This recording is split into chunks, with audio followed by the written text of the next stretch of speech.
The following program contains material of an enlightening nature. Open-mindedness is advised. Today, I want you to open your mind. I've almost come to the conclusion that the story is so damning that the mass of people can't deal with it. We are in process of developing a whole series of techniques to get people actually to love their servitude. We face a hostile ideology, global in scope, atheistic in character, ruthless in purpose, and insidious in method. For we are opposed around the world by a monolithic and ruthless conspiracy that relies primarily on covert means for expanding its sphere of influence. To change the minds and the attitudes and the beliefs of the people of the world, and especially the United States, to bring about one world socialist totalitarian government. The potential for the disastrous rise of misplaced power exists and will persist. As you connect the dots between different people, organizations, places, religions, history, suddenly the picture starts to form.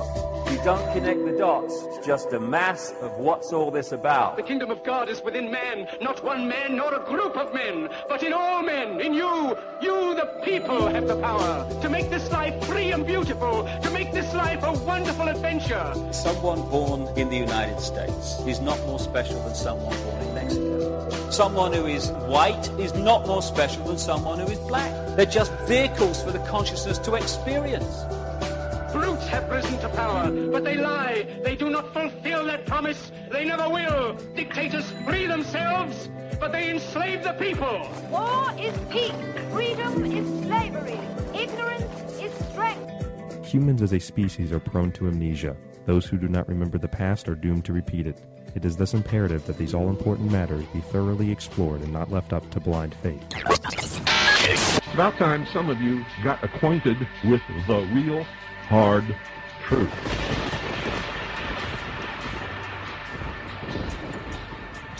What you are now experiencing is the vibration of air particles being transformed into electrical signals by your senses and DNA, then sent to the brain where they are decoded into sounds that we see as languages made up of numbers and letters, which at their very core are symbols.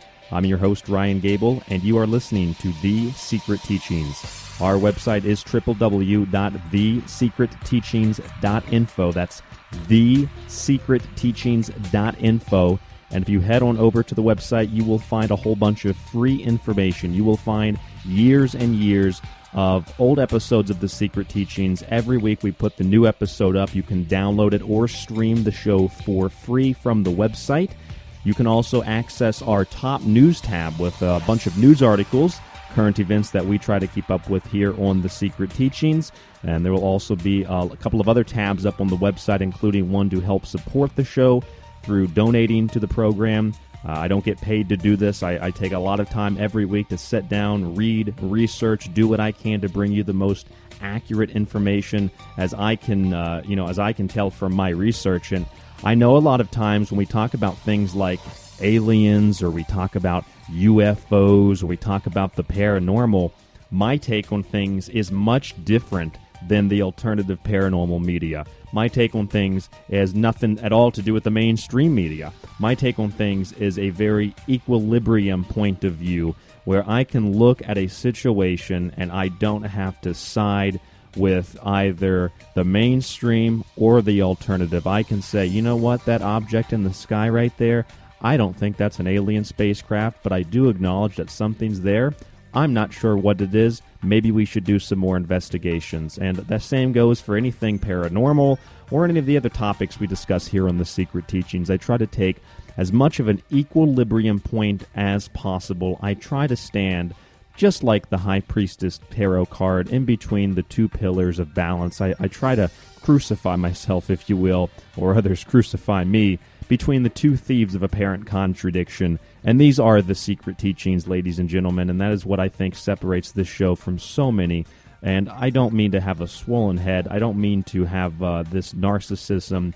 But I'm really beginning to realize that there are very, very few people out there who can actually take a step back and just agree on what reality is. What are we actually experiencing, and just have an open mind to everything.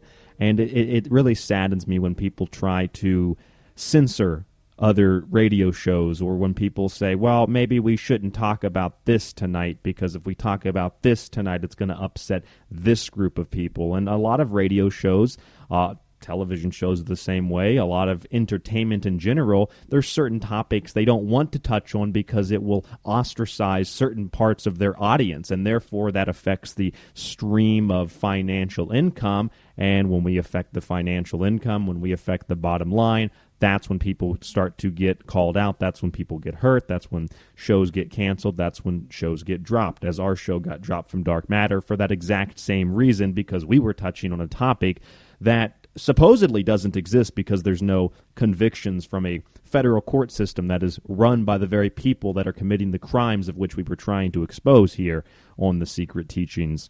Again, if you go to the website, thesecretteachings.info, you'll find a past list of all our episodes for free you can download, and you'll also find a guest tab, as well as on the front page you'll find a guest bio, as well as links to the site of our guest today. Our guest today, and then I'll get to one news article. We'll take a small break and come right back to the show. Lots to cover today. Our guest today is Aaron Murakami. He is the founder of the Energetic Forum and Energy Science Forum, and he is also a former health store owner, and he is also an author of The Quantum Key and A Course in Mind Power. He's also invented one of the most efficient plasma ignition systems that burns water in an engine, and it was awarded a U.S. patent, but from what I understand, someone attempted to steal that patent, and they also have their name on it. So we'll have Aaron Murakami on the program today in just a few minutes, and also be joined by a guest host of mine, who you'll find out who that is in just a few minutes as well. The one news article I did want to touch on because I thought that it was just very, very prominent. I saw it in Yahoo News. That I picked up a USA Today, and I saw it there as well. Many of you might have heard me speak about this on Wednesday, and you know that it's a hot-button issue for me. First off, I just got finished uploading and publishing my new book. It's a full 260 pages. You know, you take out the ending and the beginning with the bibliography and whatnot, and you get about 250 pages of raw, solid information. The name of the book is False Prophets and the Lovers of Children, and the subtitle of the book is Disestablishing the Establishment. That is the subtitle I went ahead and went with, and Kevin Annett also sent me a timeline of events from his defrocking from the United Church of Canada all the way through today, where we stand with trying to prosecute and bring these criminal syndicates to justice, bringing these criminals like the Royal Crown, bringing these criminals like the Vatican to justice for their crimes against humanity. And believe me, it's not just me, it's not just Kevin and a small group of people on the fringe who believe this stuff, man. What it actually is in 2014, last year, the LA Times, that's a pretty big news publication, they reported that the United Nations Human Rights Committee, listen to this, the United Nations Human Rights Committee, I reported on this when it happened, that they have denounced the Vatican for adopting policies that allowed priests to rape and molest tens of thousands of children over decades, and urged it to open its files on the pedophiles and the churchmen who concealed their crimes. Now, that is from the LA Times. I did not make that up. That is not my opinion. And I don't need a conviction to quote you a news article. So that was the United Nations Human Rights Committee saying that the Vatican adopted a policy to allow priests to rape and molest tens of thousands of children over decades, and urged it to open its files on the pedophile and the churchmen who concealed their crimes. Now, the thing about this that got me was this was around the time, might have even been a little bit before the time, when Jorge Bergoglio, Pope Francis, comes out and says, we have a zero-tolerance policy for pedophilia. We have a zero-tolerance policy for those who abuse children. And then he announces that don't worry, only 2% of priests are pedophiles, which worked out to be somewhat of over 4,000. But the fact is, with that policy the United Nations is talking about, the entire clergy is guilty. The entire clergy is essentially either directly involved or indirectly through their acquiescence to the power structure. Those who don't report the abuse of children because it is Vatican law not to, because, and it even says in Crimen Solicitatis, that those who fail to keep it a secret will be excommunicated essentially from the church. It is essentially illegal under Vatican law not to cover up child abuse. It's actually a matter of the secret of the Holy Office, known as the highest pontifical security, or secrecy rather, the highest pontifical secrecy.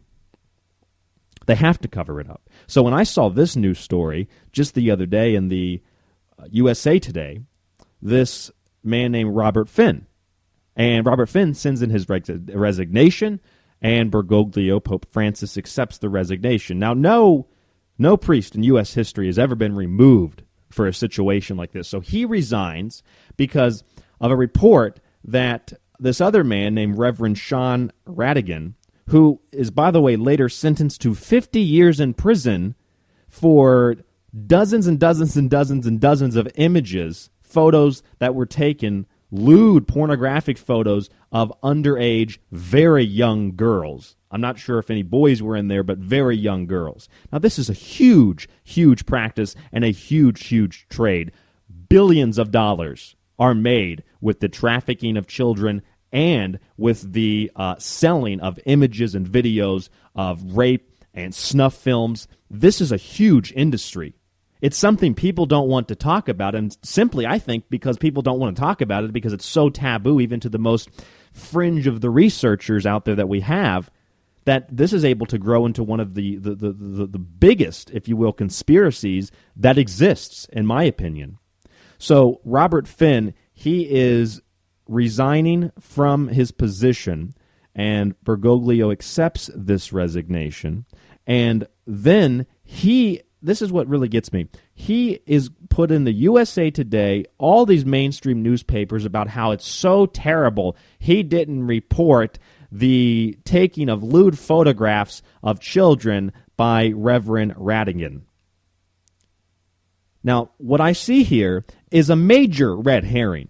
We're not going to talk about the situation that this happens daily, weekly, monthly, yearly, that there are children trafficked from birth, children stolen from their mothers are drugged, and then the child is taken. They have mock funerals for the baby sometimes to make the mother think that the baby died during birth. They traffic them into more Catholic families, if you will, quote, end quote. They traffic them into sexual sex slave rings. They traffic them to be drug mules, a whole assortment of things, a multi-billion with a B dollar industry. And then what we have is the person who didn't report it, which is actually, under Vatican law, the right thing to do, according to papal decree, that you are supposed to cover up the child abuse, and those who are perpetuating it, and others protect you if you are involved.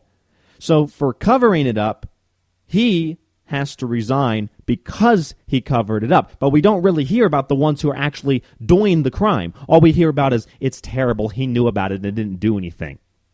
All he did was ordered Reverend Radigan to undergo psychiatric evaluation. Psychiatric evaluation to me means absolutely nothing. I've been through psychiatric evaluation. I was made to go in high school, or I was not allowed to attend school, because this is when I was waking up and asking questions about what the hell this reality is. So I was meant to undergo psychiatric evaluation in high school. I've been to dozens of psychologists and psychiatrists because I was just different as a kid. It's all a big ruse. It's like when someone says, hey, we need a conviction from the Supreme Court for you to be able to say anything about the Bushes being drug dealers. Why do I need a convict? Same thing with the Clintons. Why do I need a conviction when it's so common knowledge that this happens, and it's acknowledged even by the established order? It's acknowledged. It's not something anybody denies. It's not something I'm making up on the fringe of some thought process that I have because I'm trying to be liable. I'm trying to create an issue. I'm trying to defame these people. These people are criminals. And then you come time for the election, and you want another Clinton, and you want another Bush. People are mentally insane. That's what we have as a society today. We have a society of horribly, horribly insane, deranged, just mentally ill people. And yet, those who think for themselves, those who ask critical questions of what are we really doing here?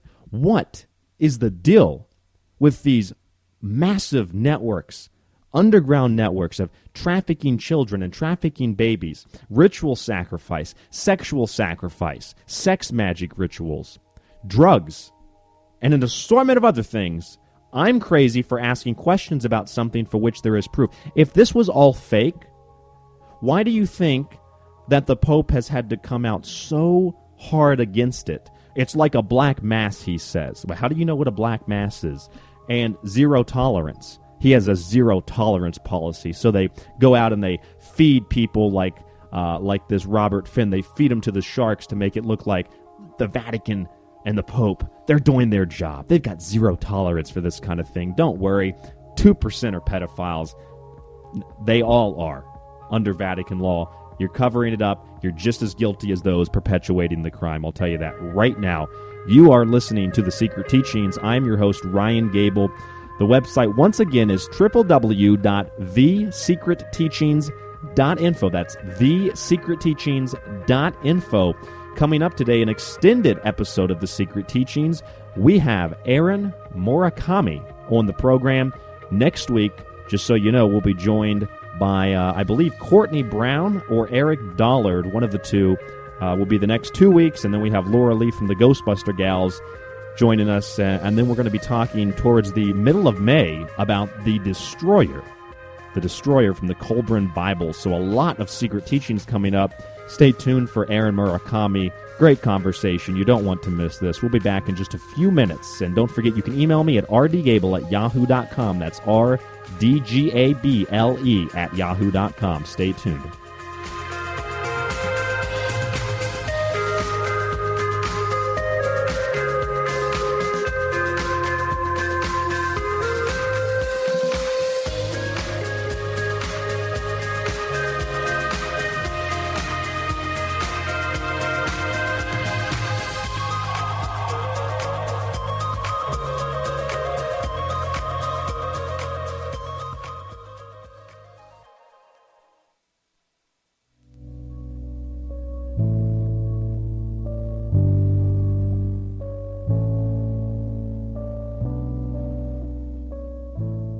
Are you tired of shows about bogus photographs of guinea pigs on Mars or fake photos of Bigfoot in the woods? How about fake paranormal shows that don't actually discuss the paranormal or believe that every object they see in the sky must be extraterrestrial? How about big networks that use alternative news to promote their mainstream agenda, political shows that are one-sided, or shows that claim to know exactly what is happening for ratings, even though an event just broke in the news? Me too. At The Secret Teachings, we are not like any of those other shows. We cover any topic from symbolism to ancient history and from health to the occult, including the paranormal, but we don't just jump on board with every photograph of an orb or sample of Bigfoot hair. We have no political affiliations, no religious backing, and no financial backing.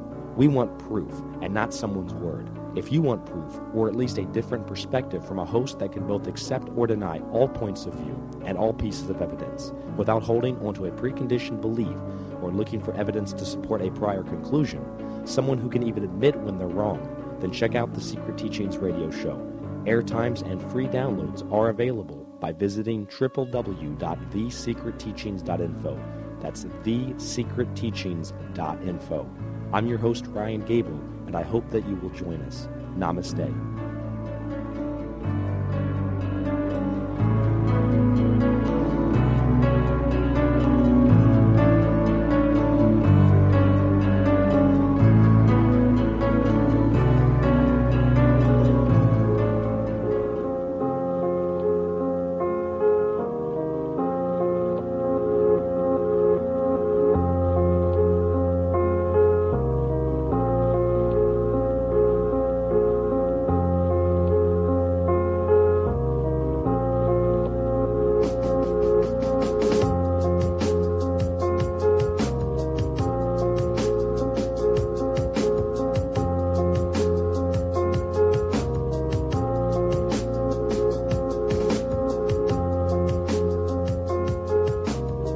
welcome back to The Secret Teachings. I am your host, Ryan Gable. The website is www.thesecretteachings.info. That's www.thesecretteachings.info. On the website, you can find a full list of all of our past episodes that you can download or stream for free. You'll also find a top news tab for all of the news articles we discuss on the show today and in previous weeks. You'll also find links for ways in which you can purchase a copy of my book and links to all of the interviews that we have conducted in the past and biographies to all of our guests. Again, that is at www.thesecretteachings.info. On the line with me right now, I have Ira Robinson, who is host of Open Eyes Radio on the L&M Radio Network. His website, openeyesnetwork.com. Ira, how are you doing? I'm doing very well tonight. Thank you very much for having me back on. Absolutely. You're kind of becoming a permanent guest host on The Secret Teachings, aren't you? I love it. We definitely interact very well together. Well, when you get the call up from the minor leagues and you come to the big leagues, this is what happens. You got your show on L&M. You've come to the big leagues, and I think that all of us together here at L&M, we're doing something really special, of course, with the 24-hour, 7-day-a-week radio network. Our voices are getting out there a lot, and we're spreading a lot of information. I don't necessarily like to call it truth, but I think we're on the right track to finding that truth, Ira. Absolutely agree there. We have another guest today, as we've been having a lot of guests in the past couple of months. I'm going to go ahead and turn it over to our guest. He can tell you a little bit about himself. His name is Aaron, and I want to make sure that I don't get the last name incorrect. So, Aaron, welcome to The Secret Teachings. Maybe you could pronounce your last name properly for me, and then give us a little bit of a background on who you are and what you do. Okay, my last name is Murakami. Murakami, all right.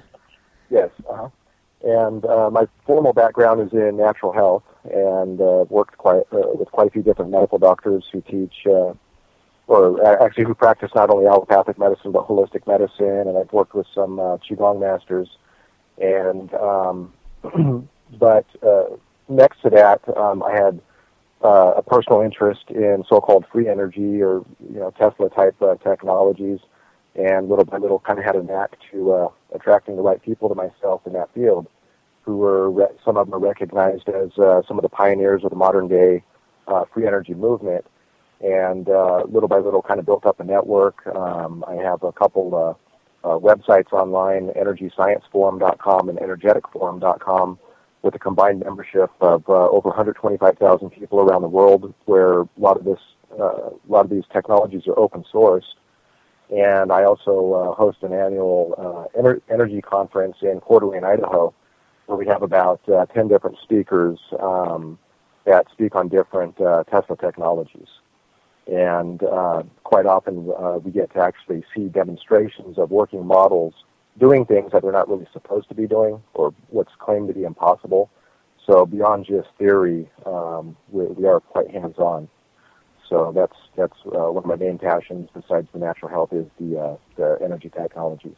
Well, over the years, Aaron, I've interviewed quite a few guests about free energy, and I've had the discussion with many a guest host, and I've had the discussion with many a guest, and I have come to the conclusion that a lot of them really don't know what they're talking about. What is it about your work that separates you from a lot of the other people who claim that they've been able to replicate, or that they're studying and they know all about Tesla technology? Well, basically what I found is that there's very few people who actually understand what Tesla was doing. For example, one man that I work with, who I've got to know over the last few years, is basically considered the modern-day Tesla, has actually followed the path of...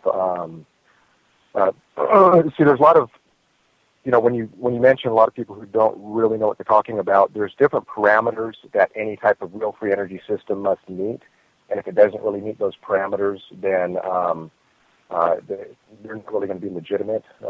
There's a lot of kind of intermingling meanings. Like, for example, a lot of people will say, oh, well, that just has to do with perpetual motion, whereas in reality, none of these systems that actually do produce more energy than what you put in has anything to do with perpetual motion.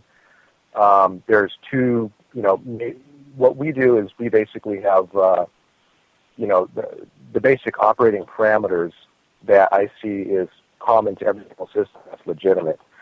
For example, if you look at a refrigerator, or a heat pump, these are basically known as open systems, and you put a little bit of electricity in there to turn a compressor, to have a compressor run, and this compressor pumps like a refrigerant throughout the system, and it draws heat from the environment and kind of concentrates it.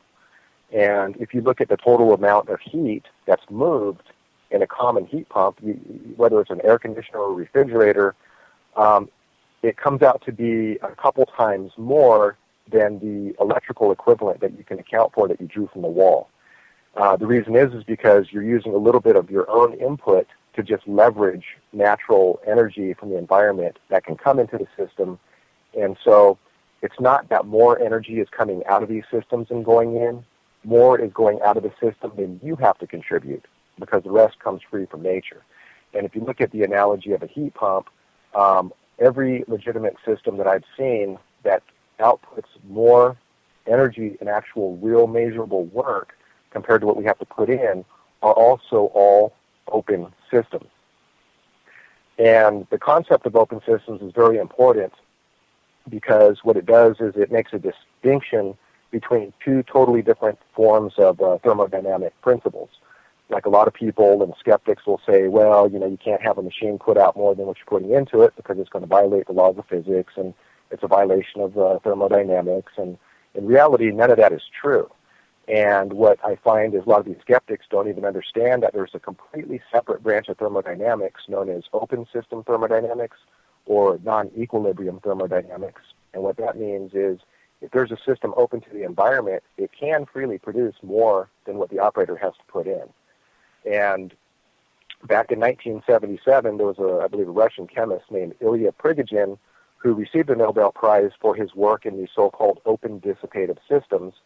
And at that point, that made a clear distinction that there absolutely can be a system that puts out more than what we have to put into it. Breaking it down real simple, do you want me to go into an example, like a basic analogy of a system that might be all around us? Yeah, that would be great. And then maybe if you could also describe, I'm always curious, what do some of these machines look like? What do some of these devices look like that actually go into making up this type of technology? Some of them are very simple electromagnetic coils, and it's just based on how it's switched. Some of them are actually deceptively simple. Like, for example, one of them is known as a Bedini SG. It's basically a coil that's switched off and on.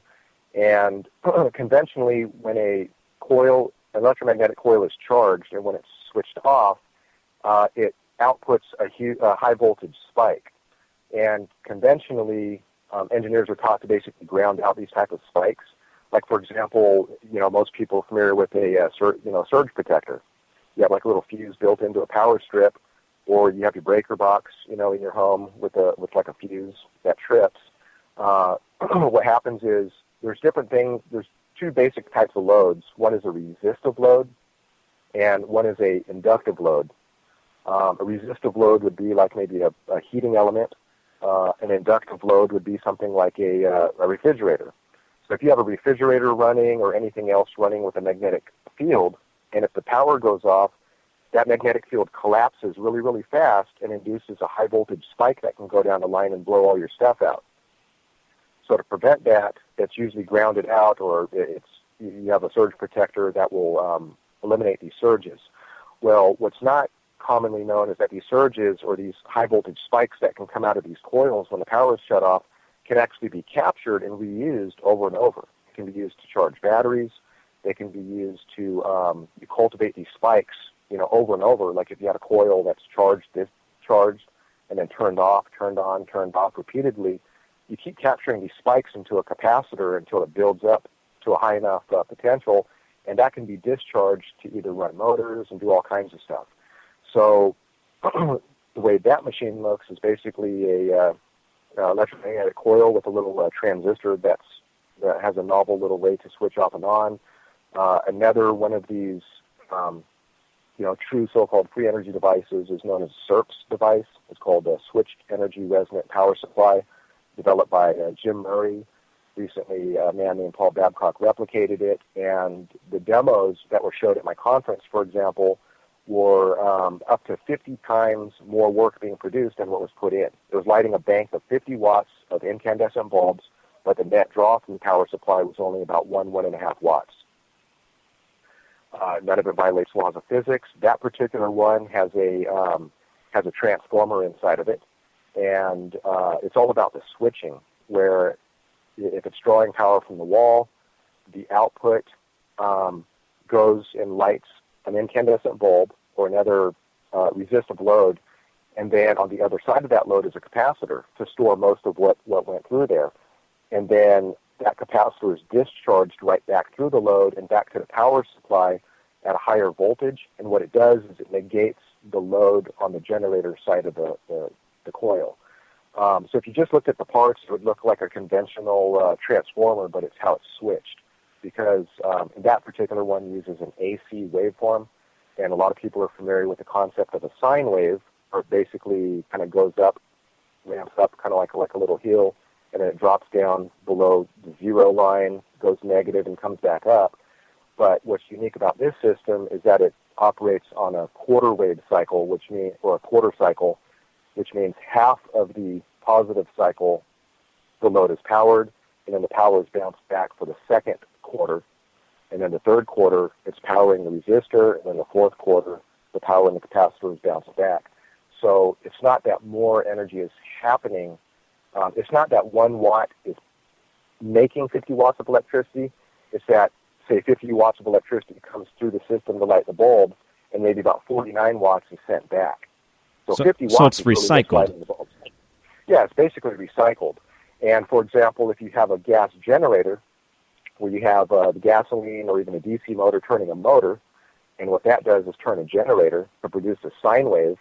What happens is, while the system is operating, when the energy is sent back to the generator, what it does is it turns the generator into a motor just for that 1 quarter cycle.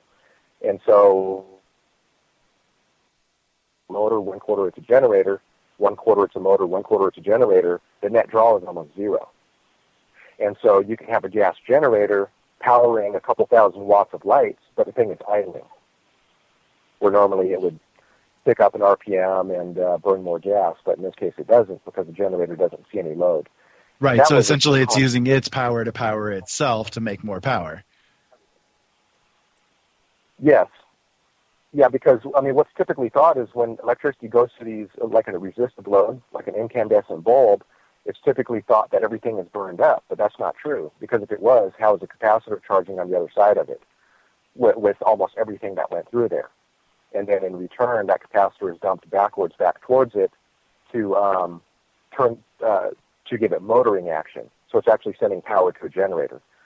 Because the main difference between a motor and a generator is a motor, you put electricity to it and it turns it, but if you take the motor and you spin it, and you'll have electricity coming out.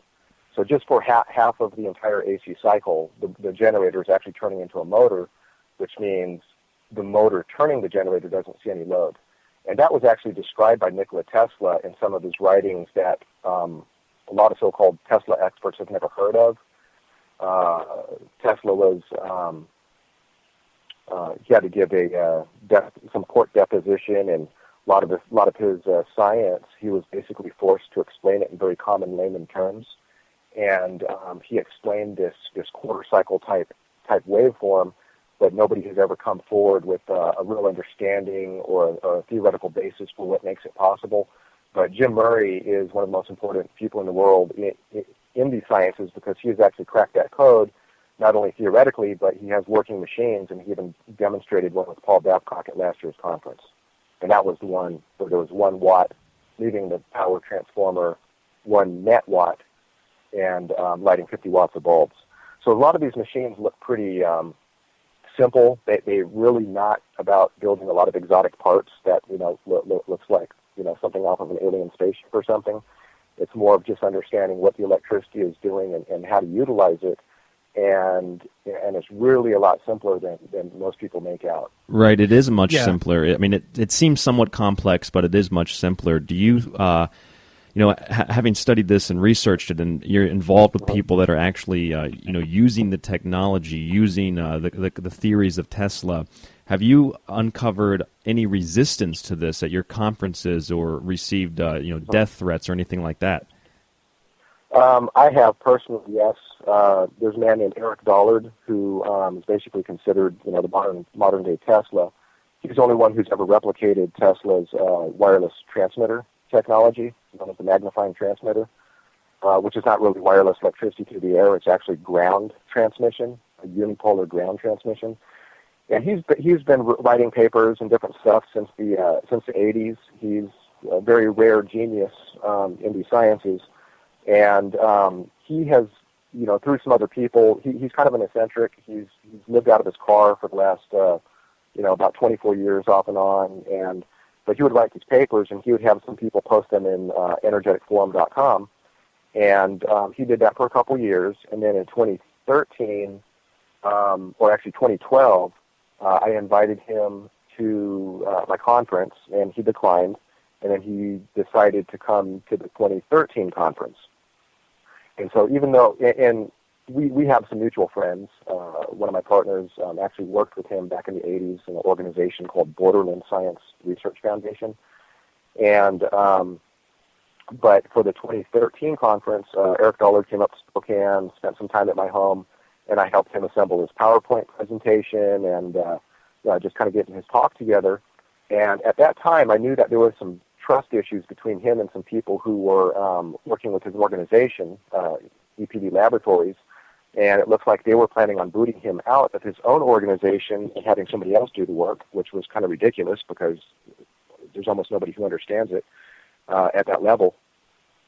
And so what happened was he went back down. There were some other issues, so he came back up, gave his presentation at the conference, and a couple days later, I got attacked by email by a couple people who were involved with those people who were basically kind of infiltrating his organization and trying to get close to him and everything.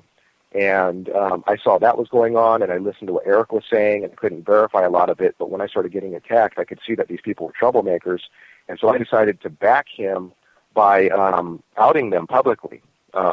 We did one or two different interview calls because all the behind-the-scenes stuff to resolve these conflicts failed. And so I decided to back him, and we came out and denounced a couple of these people. And shortly after, there was propaganda films that came out basically claiming I'm a drug dealer and I'm a government suppression agent and all this other kind of junk. And soon after, he posted my phone number and some other stuff, so I started receiving threats at all levels, even death threats by email, by telephone, and all this kind of stuff. And so it's just been kind of, and still to this day, 1.5 years later, that's still going on. These type of threats because of those people who are instigating those problems. Who do you suspect is behind it? Eric believes that there's an organization with some money behind him doing this stuff. I think this guy is fairly psychotic, and is just kind of acting on his own because he is literally psychotic. The man is a pathological liar. Some of the stuff that we came out was that he considers Adolf Hitler to be the greatest man of the in the last 100 years. And the original reason he wanted to get to Eric was because he knew Eric's understanding of Tesla sciences, and he had it in his own twisted mind that he could use Eric somehow to develop some death ray to basically wipe Israel off the map. I mean, literally, this is where this guy is at. Yeah, I know from dealing with a lot of the troll mentality that's out there, this type of mentality that's out there, a lot of times what ends up occurring is the people that are actually, in power and that sort of thing, they will use useful idiots that are like that. They'll kind of push the agenda into their brain a little bit to, hey, you need to maybe look at this guy or whatever, and then that person then in their craziness will then take it upon themselves to go from there. And Aaron, we've actually had some of the same stuff happen to us here on the L&M radio network, where people have not as much death threats, but just the most ridiculous claims made against us, documentaries being made against us, interviews on other radio shows being made specifically against us. It seems like when you really get into an area that is not necessarily well known by the public, but very well researched, and you can find information and you can find evidence, and you can, in your case, and the people that you're working with, build the machines to back up what you're saying, you know, you really get so much pushback from the people who have been conditioned to believe otherwise. And I think that there are other interests who are heavily financed that obviously want this information to go away. Right. Yeah, and Eric, for example, he has literally had 8 or 9 different like facilities and labs sabotaged and basically wound up with nothing. And right now where we're at, after I backed Eric in outing these people, Eric is the closest right now to his organization actually owning the building that he's in and moving forward with a very important project dealing with Tesla-type transmission systems, which is actually on government land so that nobody can really mess with it. And he has the full backing and support of local municipality where that project is going up. And so, you know, for the first time, you know, Tesla encountered a lot of, you know, suppression and that kind of stuff. But with Eric, yeah, literally 8 or 9 different labs sabotaged, and this looks like the first time where he's getting a good foothold with, you know, myself doing whatever I can with my network and resources, and we're just all kind of teaming up to support him as much as we can, you know, to make sure that this doesn't happen again. You know, it might seem obvious to some people, and, you know, obviously I have my own feelings about this. We've discussed it on the show before, but coming at it from where you do, your perspective and the way that you see things, why is this information concealed? Why is there so much hatred and resistance towards it? Is it just about money? Well, ultimately, at the highest levels, I think money is secondary, and it's mostly about control. And money just happens to be one of those, you know, kind of a tool where people are controlled by a lot of these technologies, you know, the so-called free energy technologies. It obsoletes a lot of the consumable energy resources, you know, whether it's oil or whatever it happens to be, where they're banking on a monthly paycheck coming in month after month from, you know, millions or billions of people around the world. And anything like this where you can truly have somebody self-sustainable with some type of power supply at their home or whatever, where they're not plugged into some, you know, centrally managed energy distribution network, it's a big threat to them. You know, I think it sort of goes contrary to the consumer mindset that we have, like here in America, for instance, we have, well, and around the world, we have intentional obsolescence put into everything that's manufactured. So that would actually shift things quite dramatically in the way that things are done if free energy were made freely available. Oh, absolutely. Yeah, not just energy, but it can be self-regenerating and all these kind of things. It's almost like a major, like there's a taboo to real solutions. And yeah, the integrated obsolescence or the planned obsolescence, I mean, it's in all kinds of things that we encounter with things we're working on. You know, one of my friends who made that so-called Bedini SG, that little energizer with a coil that outputs these spikes, you know, those can be used to charge batteries, for example, and it's come a long way to a commercially available battery rejuvenation line where it can pull about 80% of the batteries out of the dump and bring them back to 80 to 110% brand new. And what we see is for the last 100 years, all the commercial, you know, battery charging technologies chronically undercharges the batteries. And there's all this big industry movement to make it look like lead-acid batteries or an old, outdated, you know, bad technology. But it's not true. They don't have the capacity of the, you know, newer lithium-ion or lithium iron phosphate batteries. But if they're charged properly, in the proper way, and up to the proper voltages, for example, you have a theoretical indefinite or infinite amount of charge-discharge cycles, which means, you know, suddenly a solar-powered home, if the batteries were charged by this method, they'd never have to replace the battery bank. You know, yeah, absolutely. So, well, you know, you talked earlier about the wireless energy being transmitted, and it brought to mind one of the articles that I had run across. I think it was in March this was published. They were talking about the Japanese Aerospace Exploration Agency transmitted 1.8 kilowatts of electricity wirelessly 170 feet. And this is like proof of theory, basically, that this type of thing is possible to do, and yet people still poo-poo on the idea that it's possible to do. Right. Yeah, and I saw a reference to that article. I did not read it, but I'm sure that the electrical transmission method that they're using is based on what's known as transverse wave propagation.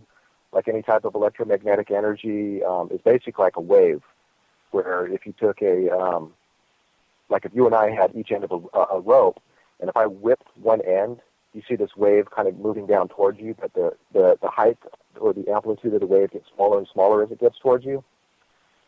That's known as a transverse wave, because the energy is being dissipated or lost 90 degrees to the direction that it's moving. And that's how pretty much what science wants to admit is possible.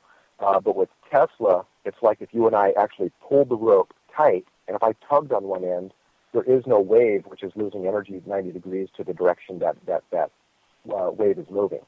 And that's known as a longitudinal wave. And this longitudinal wave propagation is the method Tesla was using for his magnifying transmitter using his ground transmission.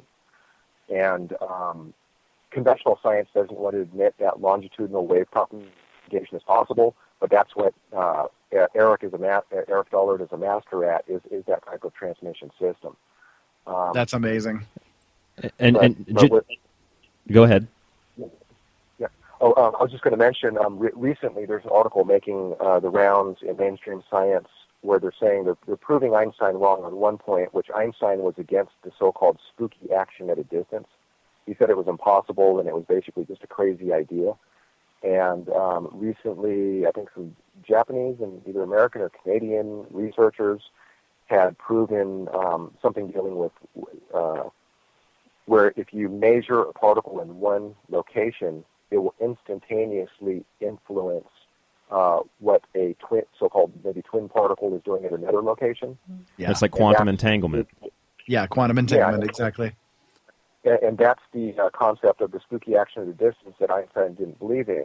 So it's good to see that there is some mainstream stuff coming out where they are debunking some of what Einstein said, but not totally, because a lot of what Einstein was about is really propaganda. Now, the more important concept to understand that they're not spelling out is that they're saying it's instantaneous and that it's going faster than the speed of light, but it's not. Because when something is instantaneously transmitted from point A to point B, if it's instantaneous, that means there's no velocity to it. So it's not traveling faster than the speed of light. It's just instantaneously at the other end. And with Tesla's style transmission methods, which Eric Dollard has actually improved upon, the transmission from one part of the network, and these articles make it very clear that it's still impossible for information to travel faster than the speed of light. But in reality, information can be transmitted instantaneously, going way beyond the entire concept of faster than the speed of light limit, and that's what Eric Dollard's networks, antenna networks, do. Well, one thing I've said as far as the different quantum theory is concerned is that with the idea of entanglement and with the idea of what you're talking about here with the transmission type of things where it goes from one location to another instantaneously without any travel being involved in it. You know, at one point in time, if you follow mainstream science or physics idea, we came from the Big Bang. Everything was all basically in one particle basically to begin with and has spread out from there. So from that perspective, everything is already quantumly entangled together because all energy basically came from that singularity. One singularity. Right, exactly. So the idea of quantum entanglement being possible, you know, it wouldn't surprise me if that is the actual case because of how things actually began, if you, again, follow the mainstream ideas. Sure. Yeah, there's one concept your listeners might find interesting is, I mean, for a long time, I believed in a lot of the quantum concepts. I mean, even my the first book I published that I wrote is called The Quantum Key, which is basically an etheric, a model dealing with the ether, really. And I used the word quantum just to kind of indicate something, you know, super, super small. And it's basically a unified field model for the layman, which doesn't really use any math. But still, at that point, I believed in a lot of the quantum concepts. And little by little, looking into some of these sciences with the so-called Tesla science and looking at how Eric Dollard has been breaking it down, little by little, I'm not so sure a lot of the quantum principles are true. And there was something known as, it's basically a physics dealing with the ether, the so-called ether, which is debated, but there's countless experiments to prove that it actually does exist. And a long time ago, there's somebody known as Faraday, and Faraday is, one of these big guys back in the day, like Tesla and Heaviside and some of these others who are at the very foundation of building the concept of a lot of the electrical sciences that we know today. And there was something called the Faraday, his tubes of force, and this really gets into the ether science on how one point can be instantaneously connected to another point. And there's a man named J.J. Thomson who is probably pretty much as important as Tesla, but almost nobody has heard of him. And J.J. Thomson is, he actually has a book which is pretty much for the layman. It's a collection of writings that he gave to the public, and it's known as Matter and Electricity. And inside of there, he goes into a lot of layman's explanations on this type of science, dealing with the so-called Faraday tubes of force. And it looks like it's probably the most tangible thing anybody can put their fingers on to really make sense out of a lot of the so-called quantum concepts. That's absolutely fascinating. I've always thought that there was an issue when it comes to the idea of quantum mechanics and quantum physics, and that is what I've thought over the years, is that they're not counting something. There's something between step A and step C that they're not equating, and I have thought over the years that it is something. I call it the universal consciousness field, but the etheric field, whatever you want to call it, it's all basically one and the same. Right. So you're right, kind of along the lines of what I'm thinking as well. So it's pretty cool, thinking that you're kind of validating the thoughts that I've had over the years. I don't know about you guys, if you guys can hear it or if the listeners can hear this out there, but and I don't want to seem like one of those guys, but I know every time Michael Vera has somebody on his show Late Night in the Midlands here on L&M, anybody that talks about free energy, anybody that talks about alternative forms of energy, alternative forms of technology and science, Ira, I know you know it. There's always some type of interference. There's always something messed up on Skype, and I'm getting like major interference. I was a moment ago on Skype, and I've had both of you cut out several dozen times. So I'm not sure. I have as well. Okay, I'm not sure if everybody can hear me, if that's just a bad connection or what the issue is, but everything seems like it's okay now. So I wanted to, I was going to address your book, Aaron, The Quantum Key, and you also. Okay. Go ahead. So you're cutting out a little bit. Let me go. Yeah, you started to cut out a little bit over the last 2 minutes. Okay, let me go ahead and let me hang up, and I'll call you right back, all right? Yeah, fine by me. Okay, I'll be right back, guys. Sorry about that, ladies and gentlemen. You know how things work. Every time we have something about free energy, every time we do a show about some type of technology like this, especially if we're hooked up to the Internet, this tends to happen. Let me go ahead and get Ira back on. Ira. Hello. Hey, Ira. I know people probably think that I just make this stuff up, but it's every time Michael or I have somebody on like this happens. It's happened to me as well. Anytime anything like this topic comes up, boom, all of a sudden there's like interference all over the place. It just goes crazy. I mean, the communication lines go nuts. It's like they are listening in.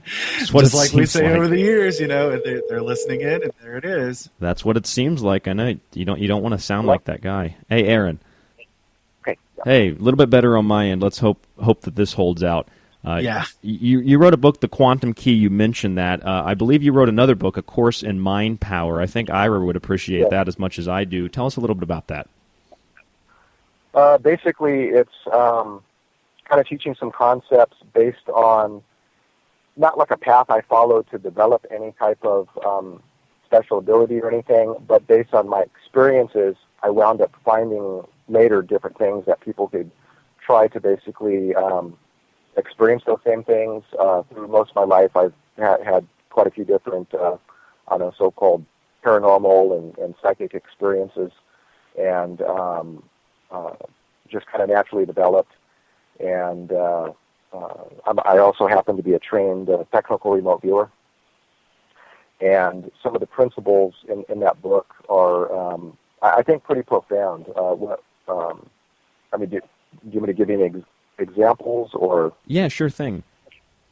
In the book, okay. So, for example, there's one of the most important things I think people can understand from a psychic or mind power perspective would be something called the ideomotor effect, which there's just as much opposition against that from the mainstream as there is in the engineering side where people want to debunk free energy. But the ideomotor effect is something where the subconscious mind, the nervous system, is the first thing to respond to subconscious stimuli. And with the subconscious mind being attached to the collective, it has access to basically everything. And so if we are trying to get cues or signals from the collective, that feeds into the subconscious mind. In our body, we have an this automatic response known as the ideomotor effect. So, for example, you might see some people where, for example, they're scribbling stuff down on a piece of paper, or have you seen any of the movies on remote viewing? Yeah, as a matter of fact, we actually interviewed a prominent remote viewer one time on the show a couple of months ago. I already remember that. Okay. Yeah, I do, and I've done a lot of remote viewing myself as well, so I know where you're coming from. Okay, so one of the beginning exercises is something called the ideograms, which there's some basic gestalts or symbols that represent things in the world around us. Like a circle would be a life form. Like an up and down pointed line would be like a mountain. A wavy sideways line would be like water, or a straight line would be land, or a right angle would be like a structure.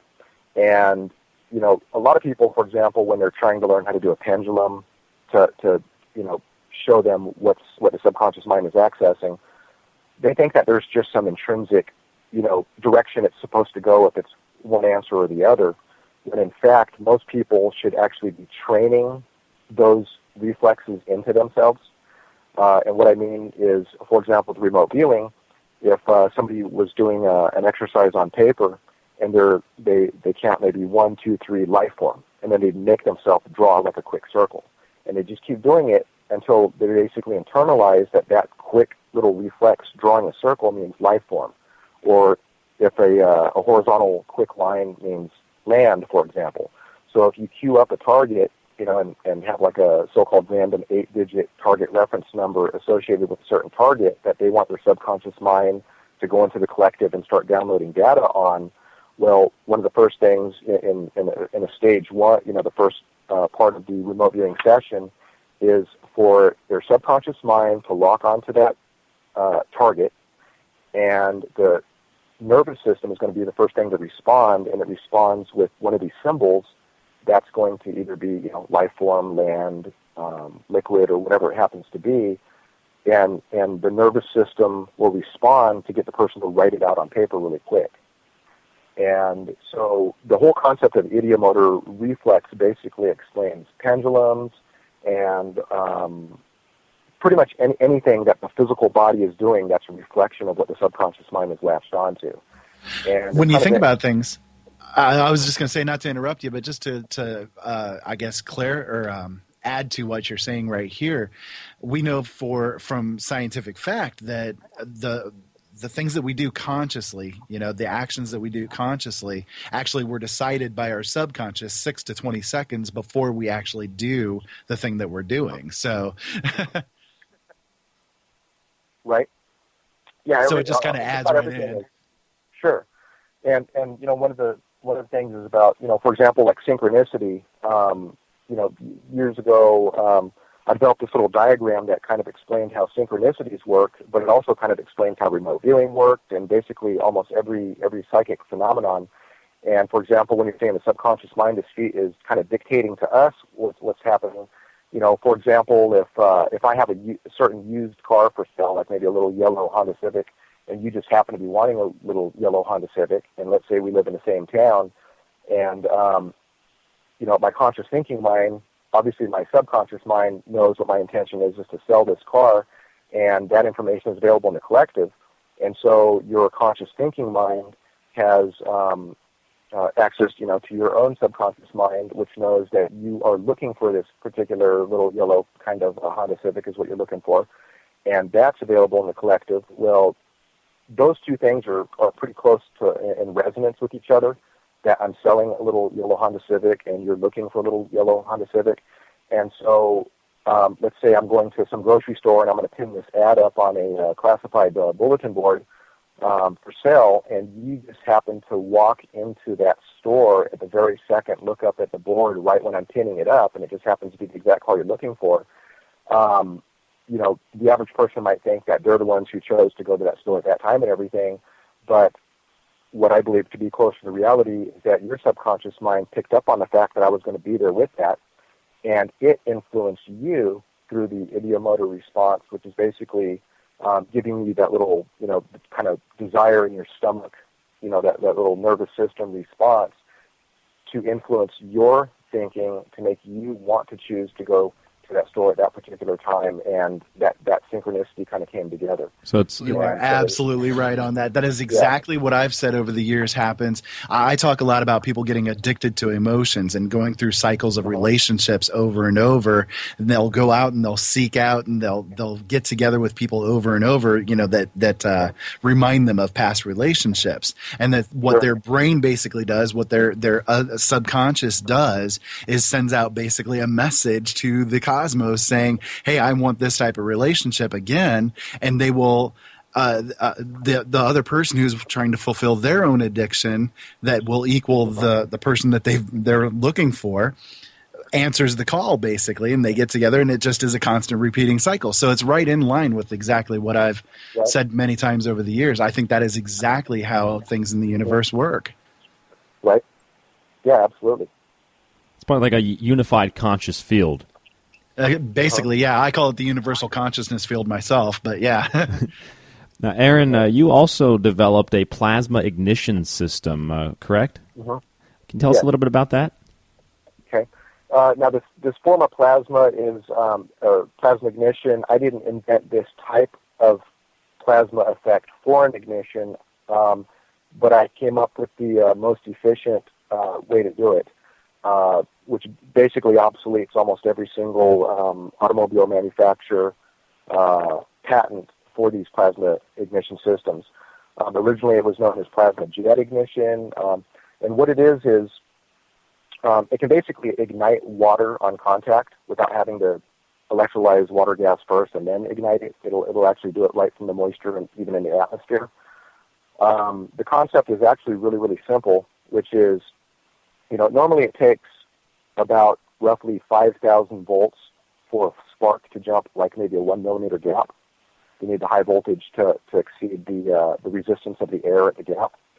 But what happens is if you have high voltage jumping a gap, and if you take a lower voltage capacitor, let's say a couple hundred volts, and you put it in parallel with that gap, conventionally the average electrical engineer would think, well, a couple hundred volts can't jump that gap because it's obviously not high enough. But if you have a lower voltage capacitor in parallel with that gap, and you send a high voltage spark across it, the high voltage spark will ionize the gap and actually make it conductive enough for a low voltage capacitor to discharge across.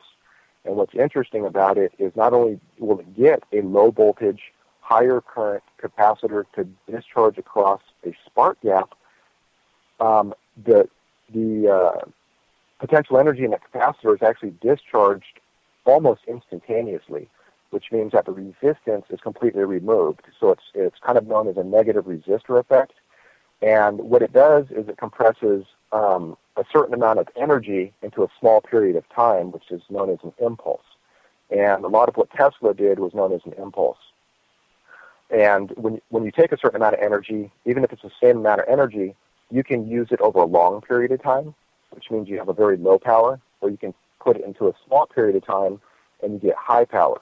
For example, if you took a little hammer and if you walked up to a window and if you just kind of gently tapped it and you did that about 10 times, 10 times in a row, well, nothing's going to happen and you're not going to break the window. But you dissipated that much energy in one tap 10 different times. But if you walked up to the window and if you took 10 taps worth of energy and you compressed it all into one single tap, well, you're gonna crumble the window on that one hit, right?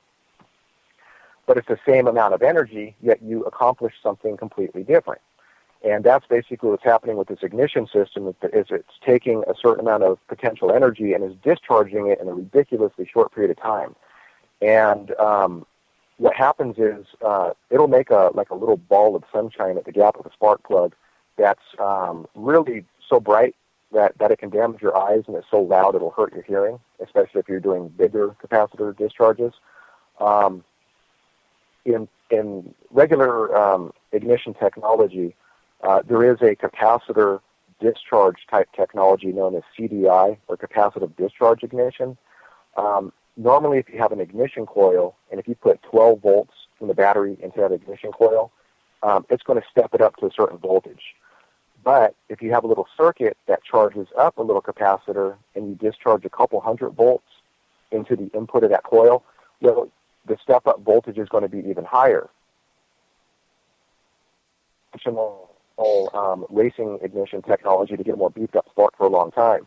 And what I've been able to do is utilize that exact same capacitor to discharge into the input of an ignition coil, and then as the spark goes across the gap, what's left in the capacitor actually discharges across the gap, also creating that plasma. So a lot of the patents out there for this style of plasma ignition, owned mostly by almost every major auto manufacturer in the country, they've just been sitting on this technology and have never made it public yet. And it requires all these secondary power supplies and everything dedicated to charging up these caps. And what my method does is let you take any off-the-shelf CDI, capacitor discharge ignition module, from like a racing speed shop, or you can buy one off of Amazon or whatever, and you just add a certain high-voltage diode in the right place, and you automatically convert any off-the-shelf CDI into a plasma ignition module.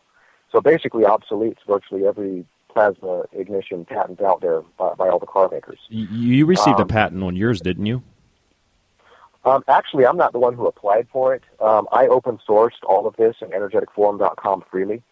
And what I was doing was putting together some videos and a book to basically teach people how to do it. I mean, they can go into the forum for free and spend hundreds of thousands of hours to pour through everything and do trial and error to see what's going on and this and that. And I decided to put it all into one little comprehensive package. That's on ignitionsecrets.com, just to teach people and save them a lot of time, to walk them from step A to Z.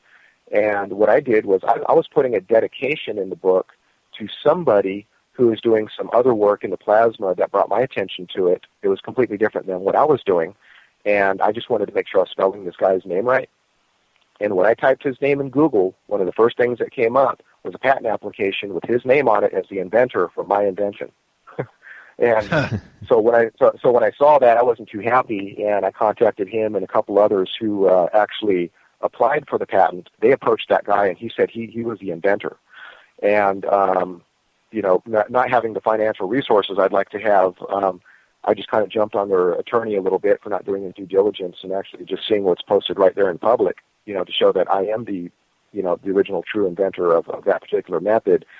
And, one fight led to another, and little by little, my name is finally on the patent as one of the 4 inventors and one of the 4 patent assignees or owners of the patent, so I get to share it with 3 other people who had nothing to do with what I came up with. So it is actually patented, and I'm not the one who applied for the patent, but my name is on it. Well, I'm glad to hear that you're doing things open source. That is something that I feel is so important, and something that I've been outcrying about for a really long time with people that are, working in this kind of field, trying to get new types of energies and that type of thing going. Make it open source, because there's been so much finagling going on over the years with people who have been doing these types of inventions over the years, and they're totally hidden. We have no access to them in any way, shape, or form, because they either get bought out or disappeared, and their knowledge is no longer, quote unquote, in existence in the public light. So I feel that is so important. I'm really grateful that you're doing that. Sure. Yeah, and I'm very blessed because a lot of the people who I've surrounded myself with, who are, very brilliant in and research in this particular field and who have real working models, a handful of them do have patented a lot of their inventions in this area, but they have also given the blessing to a lot of people to build it for personal use and learn the science. That's good. Which is pretty rare, because I do know a handful of people in this field that they have some brilliant stuff, but they're either so paranoid or greedy or whatever that they'll never say anything. So it's probably going to go to the grave with them, unfortunately. Well, what you've been talking about with all of this basically is the idea that electricity is very dirty. It's not a very clean energy source, really. And what you're basically doing with all of the work that you do and with the research that your other folks do is you're cleaning up the energy, I guess you could say. Have you ever heard of rocket mass stove technology? You mean like the rocket stoves? Rocket stoves, right? Yeah. Gasifier type stoves. Yep. Well, with that kind of setup, basically what you do is you insert the wood or whatever other material you're burning. You light it on fire, and it consumes basically the entirety of the wood. Everything that wood could produce energy-wise is burned up. The only thing that's exhausted is water vapor. That's literally the only thing basically that's left. It burns up even the little small particles of wood that's in the smoke and such. So with what you guys are doing, it sounds like it's kind of a similar idea, only with electricity instead of with fire. Yeah, it's taking what would normally be wasted or just not used and putting it to use. Yeah, absolutely. It's an electrical equivalent of the reburner type of stoves, those gasifier type stoves. This is a little bit different topic from that analogy, but I do want to mention the actual benefit of this plasma ignition instead of just making a fancy light show at the spark plug, is that it allows an engine to burn way leaner. So it's a huge fuel saver, as long as you can get around the electronics that sabotage the gains that you can get. Normally, it's claimed 14.7 parts air to 1 part fuel is a perfect so-called stoichiometrical mixture. And if you burn leaner than that, then you'll get a lot of overheating in the engine and pinging and all this kind of stuff. But with this particular type of plasma ignition, you can lean it out and add a little bit of moisture to the ignition, and you can get up to 20, 25, 30 to 1 air-fuel mixture, and the engine will actually run up to like 100 degrees cooler. So it completely goes backwards from all the conventional stuff.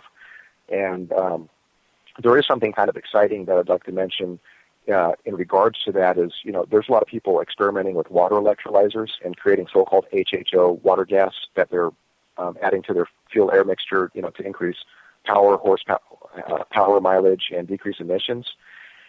And from my research in the plasma, what it looks like is that water gas is pretty much doing one thing. And because the increase in energy is not coming from the hydrogen from that water gas, there's not enough to account for the gain. What it's doing is that water gas is acting as an igniter, basically what the plasma ignition is doing. So if you have the hydrogen mixed in with the gas fuel mixture, as soon as it ignites, the hydrogen flame is very, very fast and hot, and it will penetrate the rest of the fuel air mixture and ignite it. So it's almost like a two-part ignition system. Spark plug ignites, the hydrogen ignites, and the hydrogen is what goes and more thoroughly ignites a lean gas fuel mixture, and that's exactly what this plasma ignition is doing. The whole water fuel world is kind of going in the wrong direction as far as I'm concerned, because they're looking for something that's not there. Aaron, one of the questions I always have for people that are in your field, your line of research, is, first of all, how much do you incorporate this technology into your own life, your car, your home, how you live, and how can listeners out there, is there any way that anyone can get a hold of this technology, or is it just kind of so restricted to those who are developing it? Okay. Stuff that's practical and that we can put our hands on. I mean, for example, that battery charging technology, John Bedini's SG technology was more of a learning tool where it runs on a battery but charges a battery on the back end while a wheel is spinning. And that wheel is basically switching the coil off and on. That's practical technology because it can actually charge and rejuvenate batteries and bring them back to like new or even better above the manufacturer's rating. So that's something that I use in my life all the time, is not necessarily those motors. They've developed into solid-state units that you can plug into the wall that does this. We have those available at TeslaChargers.com. I have one of my chargers running all the time that's charging everything from little AAA batteries to AA batteries, and I'm using some of the same rechargeables that I've had for probably almost 10 years. I use them in little flashlights, remote controls, all that kind of stuff. I haven't had to buy batteries for a long time. I also use it to keep my tool batteries, like cordless drills and stuff like that, my lawnmower, my weed eater. My weed eater is a Black & Decker 18-volt weed eater with NiCad batteries in it, and I bought that thing probably 9 years ago or something like that, and those batteries still work just like new. So does my lawnmower. I've never had to replace them, and everybody knows that just the cordless battery-powered thing tools, those batteries are expensive, and I've never had to replace them. Yeah. Well, one question I would have, kind of getting to the Tesla information, the research that you've done as far as Tesla is concerned,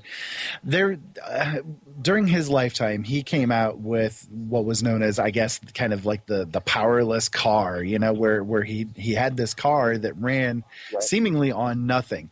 What would be your explanation for what that car was basically using, or how he worked that out, or anything along those lines? How would you explain all of that?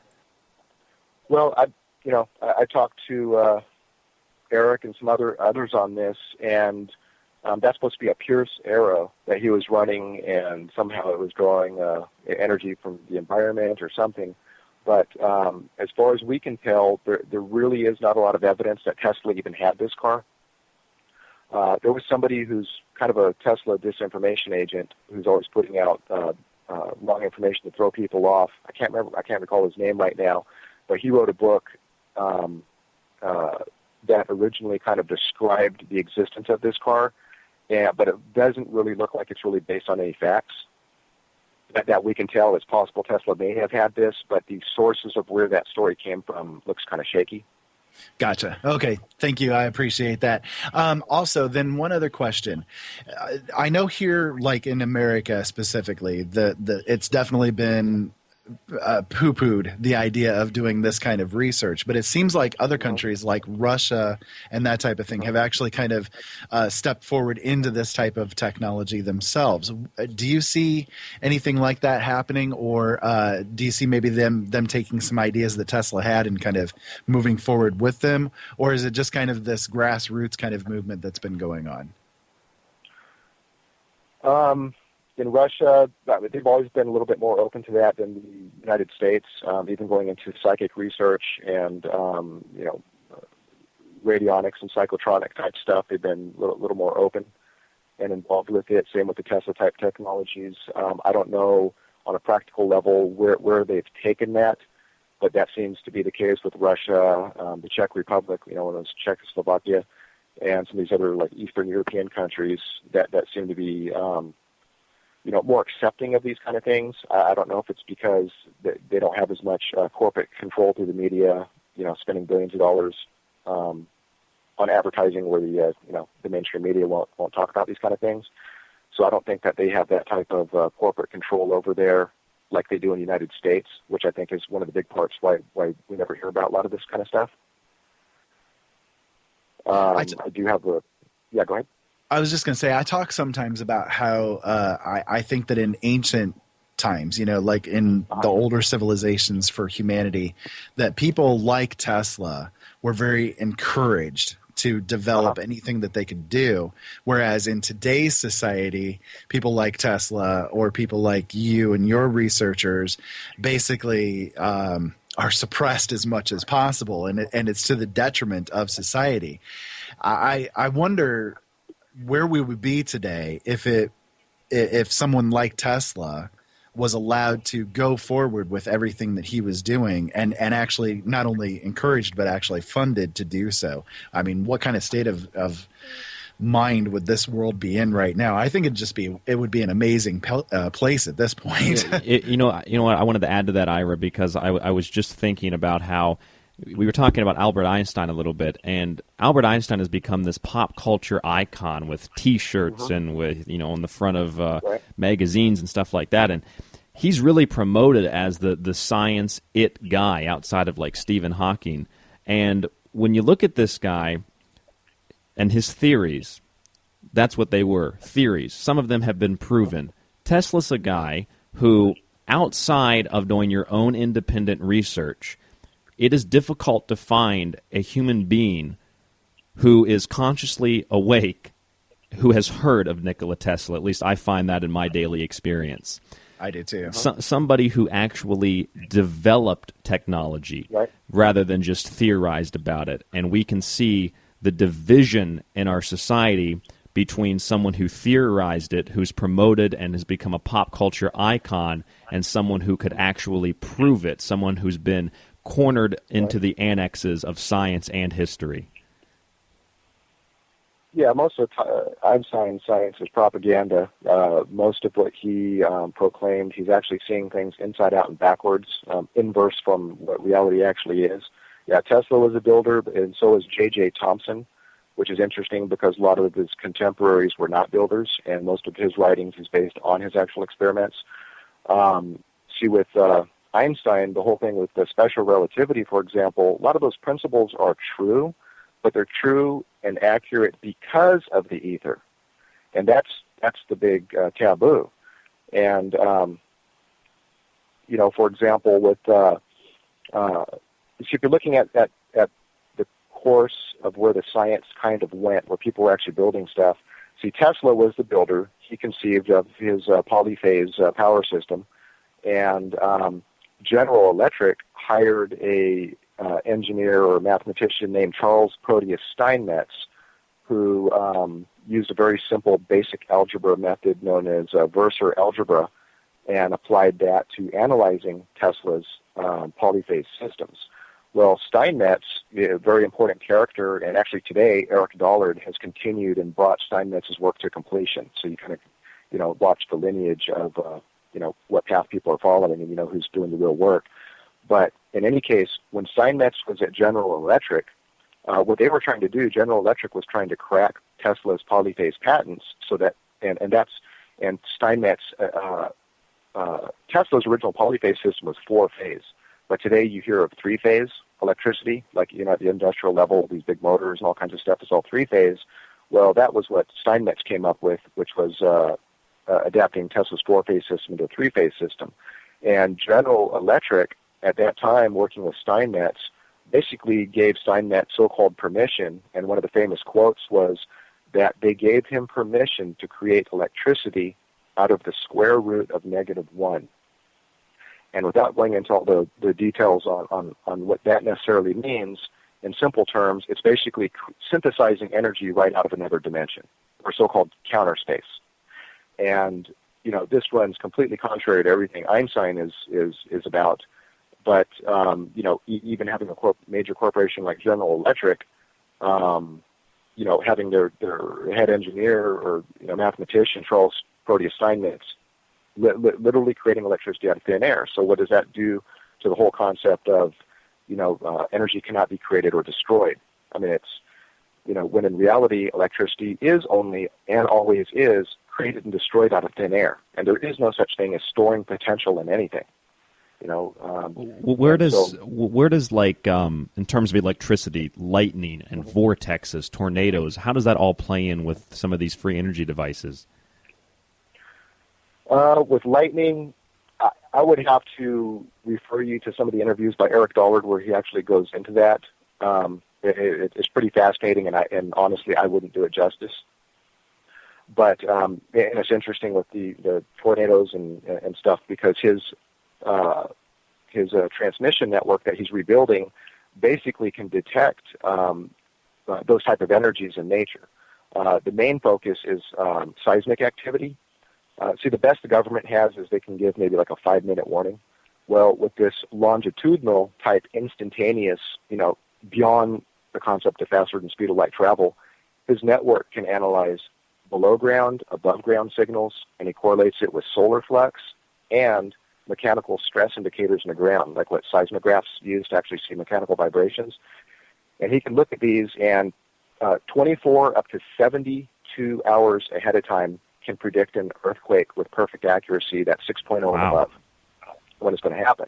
So it can save millions of lives. And the antenna network that picks these signals up is it's beyond the speed of light. The term he uses is extraluminal. And so it's not faster than the speed of light. It's extraluminal, so it's outside of the constraints of a light speed type barrier. So extraluminal transmission network is what his antenna network is all about. And all this just completely rips everything Einstein is about to shreds. And Eric had one of these large installations covering many acres in a place called Landers, California, and that was stolen out from under him with some real estate scam, and a lot of his equipment looted, and he was kicked off the property and all this kind of stuff. And that's what we're basically rebuilding over in central Nevada right now, trying to raise funds to do that. So when you mentioned, if there is somebody like a Tesla that was, given the support and the funding and that kind of thing to do it, on Eric P. Dollard, DOLLARD, .com, his website, we do have a link to an Indiegogo campaign where we're trying to raise money to have him be able to start receiving these signals by the end of the year to replicate the system he had over in Landers, California. And it's very important, not just for, having a seismic detector, but that type system can actually pick up the tornado type signals that are happening before the tornado even happens. And again, I couldn't do it justice, explaining the science behind that, but it's all very, very related. And it's very interesting. But a lot of these natural signals are transmitting at these extraluminal speeds, which is, basically instantaneous. Something else I find absolutely invigorating is looking at things like vortexes, looking at tornadoes, seeing how the vortex mimics in so many different ways, different forms of nature, both in the micro and the macrocosm, the ways in which hurricanes form look identical basically to the way in which galaxies form, the way in which fruit grows mimics the energetic field that humans and insects and animals have around us. It's something that's very complex, yet again very simple to understand, and it's something, as Ira was talking about, that ancient cultures had a very, very good understanding of, something that we have lost, either the ability or we've lost the information or it's been suppressed from us. At the end of the day, it's just something I hang my head and I just shake my head at what humanity has become in terms of suppressing information for what we consider to be success in this world, the bottom line, making a quick dollar. Right. Yeah, it's interesting, these natural shapes and archetypes in nature, conforming to the golden ratio and different sacred geometry patterns in these weather systems and otherwise. It's also the same in some of the electrical phenomenon. And there's actually a fascinating device that Eric built known as the Cosmic Induction Generator. And that name kind of came from inspiration from some of Wilhelm Reich's work. He went into some concepts known as cosmic superimposition. And it's almost kind of this morphic field type concept where you have these patterns kind of in the ether or in the so-called collective, and they kind of imprint and influence the stuff going on in this physical world. Well, Eric has these resonator coils that oppose each other. They look kind of like pancake, spiral wound Tesla coils, and he uses a radio transmitter to put power into them. And if you have a plasma bulb in between them, they basically generate all these fractal patterns that conform to all the natural ratios, which is basically showing the intrinsic formative fields or formative shapes and forces in the ether. He can make them manifest, and you can actually visually see them inside of these plasma bulbs.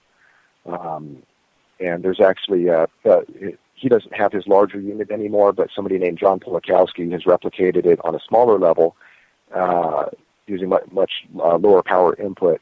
And we hope that he's actually going to be able to demonstrate the higher power output to show these patterns at the upcoming energy conference.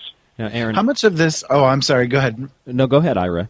I was just going to ask, how much of this do you think may relate to what scientists have discovered on planets like Saturn, where there's the hexagonal shape in the North Pole of Saturn, and that there's these weird formations that are there? Do you think that any of that relates to what you're talking about with all of that?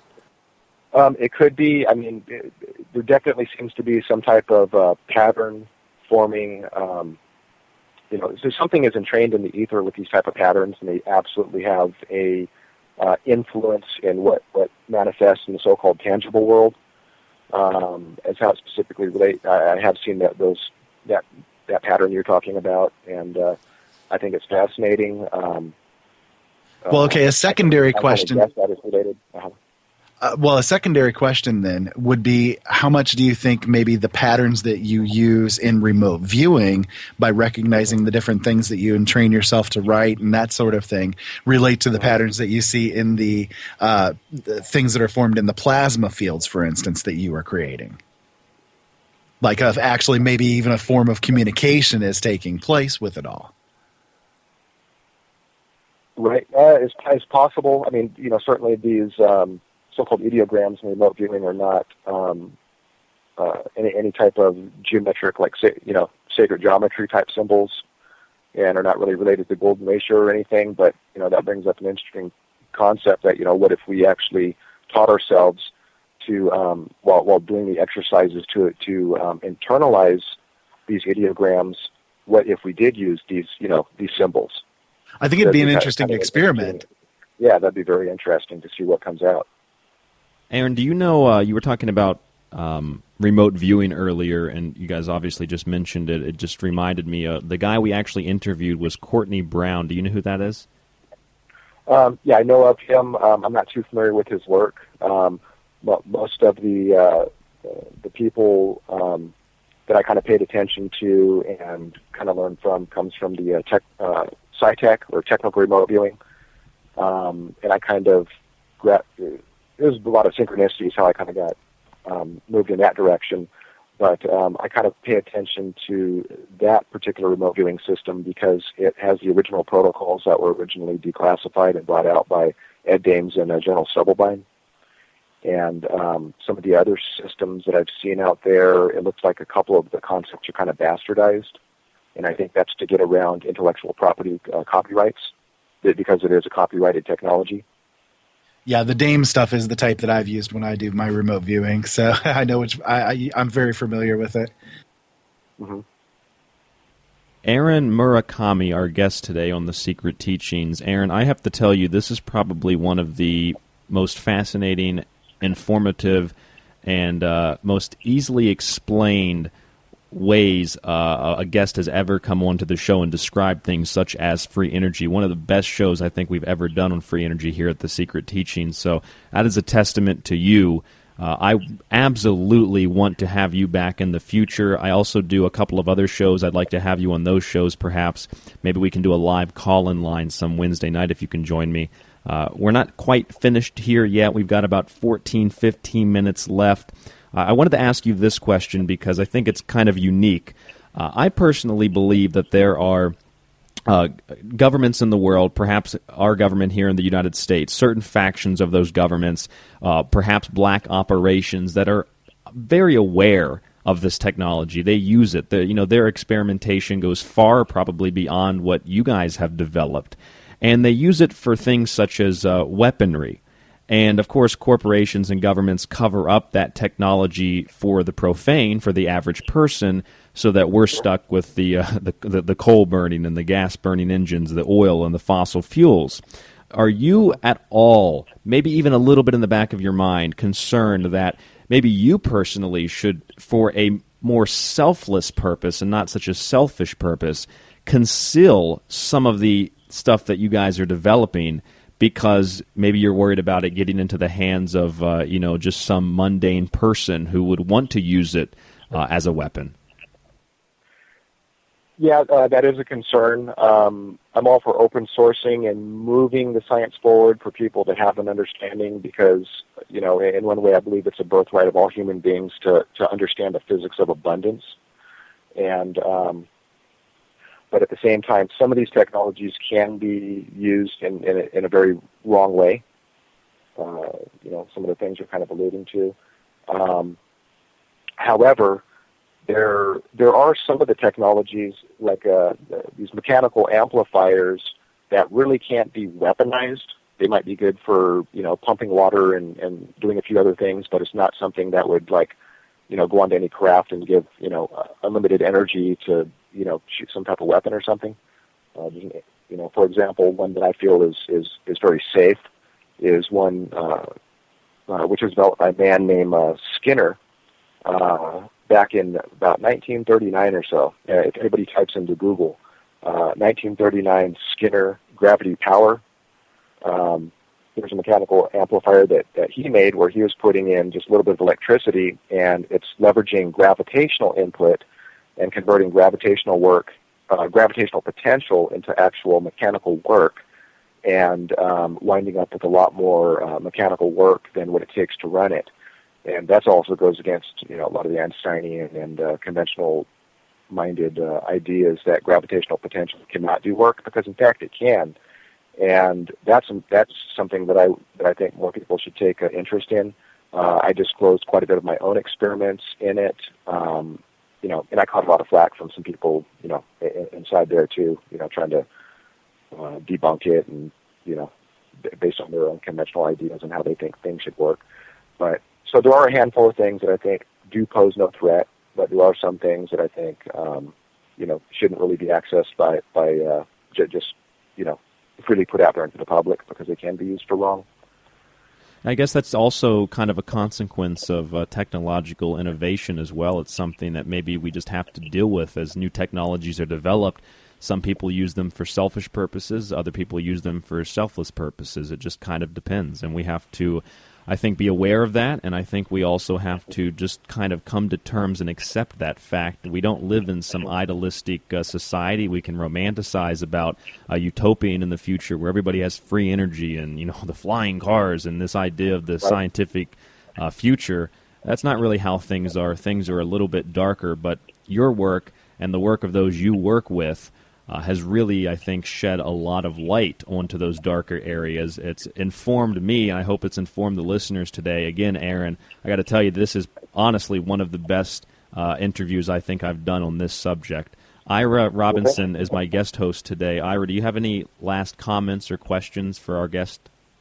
I think that it's been a fascinating interview myself. I've loved listening to the things that you've put forward here, Aaron, and you've put them forward in a really easy to understand way and format, which is so critical for the general population of people who don't maybe understand the electrical background and that sort of thing. I mean, I have an electrical background myself, so I have some knowledge of it myself, but you've put it in ways that are just great for, like the easy to feed or easy to eat kind of information. And that is really appreciated by me. I just want to say thank you for coming on. It's been great. Hey, it's my pleasure. And at some point in the future, I'd love to really get into some basic, analogies to just show people that, the concepts of abundance is, not just some, philosophical concept that they can apply to these type of machines, and I can give some real tangible concepts that people can just sink their teeth into and give them the ammo to be able to, share this with others. Well, I'll tell you what, Aaron. Where it's not impossible.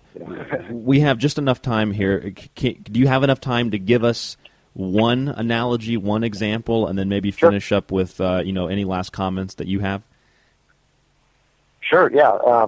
There's a very simple, lot of simple analogies. I'll do one about a kid flying a kite, which the system is producing more energy than what the kid puts in. And when you see the analogy, basically you'll see that every single system in nature actually operates that way in the open system type method, and that the conventional physics taught about closed systems actually doesn't even exist in nature.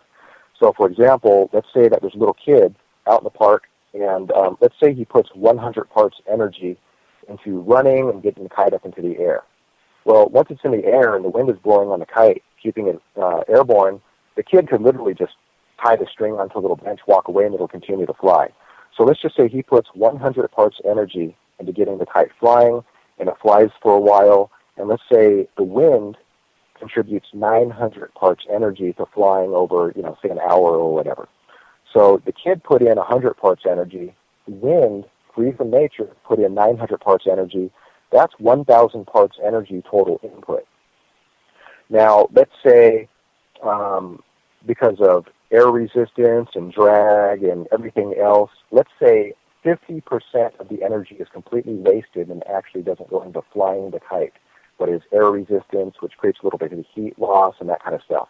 So if half the energy is lost, that means only out of 1,000 parts total input, 100 from the kid, 900 from the wind, out of 1,000 parts input, only 500 parts input actually went to flying the kite. Well, 1,000 parts input divided by 500 parts that actually flew the kite is only 50% efficiency. And I think you'd agree that, almost anything operating at a 50% efficiency is very, very poor.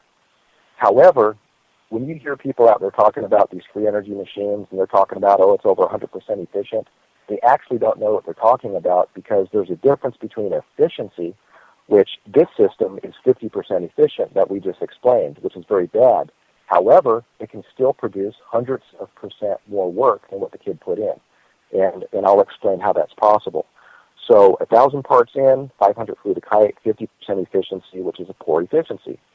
But if we look at the fact that 500 parts work was actually the kite flying, how much did the kid put in? Only 100 parts. So 500 parts work, and you divide that by what the kid had to contribute, which is only 100 parts work, that is a 500% gain in energy compared to what he had to put in. And that's known as a coefficient of performance, or COP. So 500 parts work was done. He only had to put in 100. That equals 5.0. So even though it's 50% efficient, which is very poor, the coefficient of performance is 5.0, which means 500% more work was done than what the kid had to put in. See, so it doesn't violate any laws of physics. That is an open dissipative system, or a non-equilibrium system, which means a system that's open to environmental input. So as the environmental input is coming into the system, which is wind, flying the kite, as the free environmental input comes in, it prevents or actually slows down the time it takes for it to come into equilibrium. That's why it's known as non-equilibrium system. And so there's a simple concept of how a system can be under 100% efficient, yet it's producing hundreds of times more, or hundreds of percent more work than what it takes to run it. And that concept applies to you putting a seed into the ground. Pretty soon a tree grows. You contributed almost nothing, and almost everything came freely from nature. Every true free energy system completely sticks to these particular parameters. And so if you can see how this kite flying analogy is, nothing difficult, it's actually pretty common sense. Once the distinction is pointed out, every true free energy system operates in this exact same manner. So there is really nothing mysterious or magic about it. And that's just one of the analogies that I like to use. I would absolutely love if you could give us another analogy before we go today. Okay, so for example, at bare minimum, let's look at a mechanical analogy with with gravitational potential. Okay. Okay, so for example, the common idea is, let's say you lift a 1 kilogram ball off of the ground and you bring it to a meter. Force times distance times the height is, or force times distance is joules of potential that it took to lift an object from one point to another. So that's how much work is done from an object, moving through our gravitational field. Okay, well, when you lift the ball, let's just say you put 1 joule of energy, or to make it simple, let's just say you put 10 joules of potential energy. You use that much energy to lift a 1 kilogram ball up to like a meter, for example. Well, conventionally, they're going to say, well, mgh, mass times gravity times height, will tell you how much potential energy is stored in that object. So when you release it, when the ball hits the ground and makes an impact and it creates heat, you're going to release that much energy.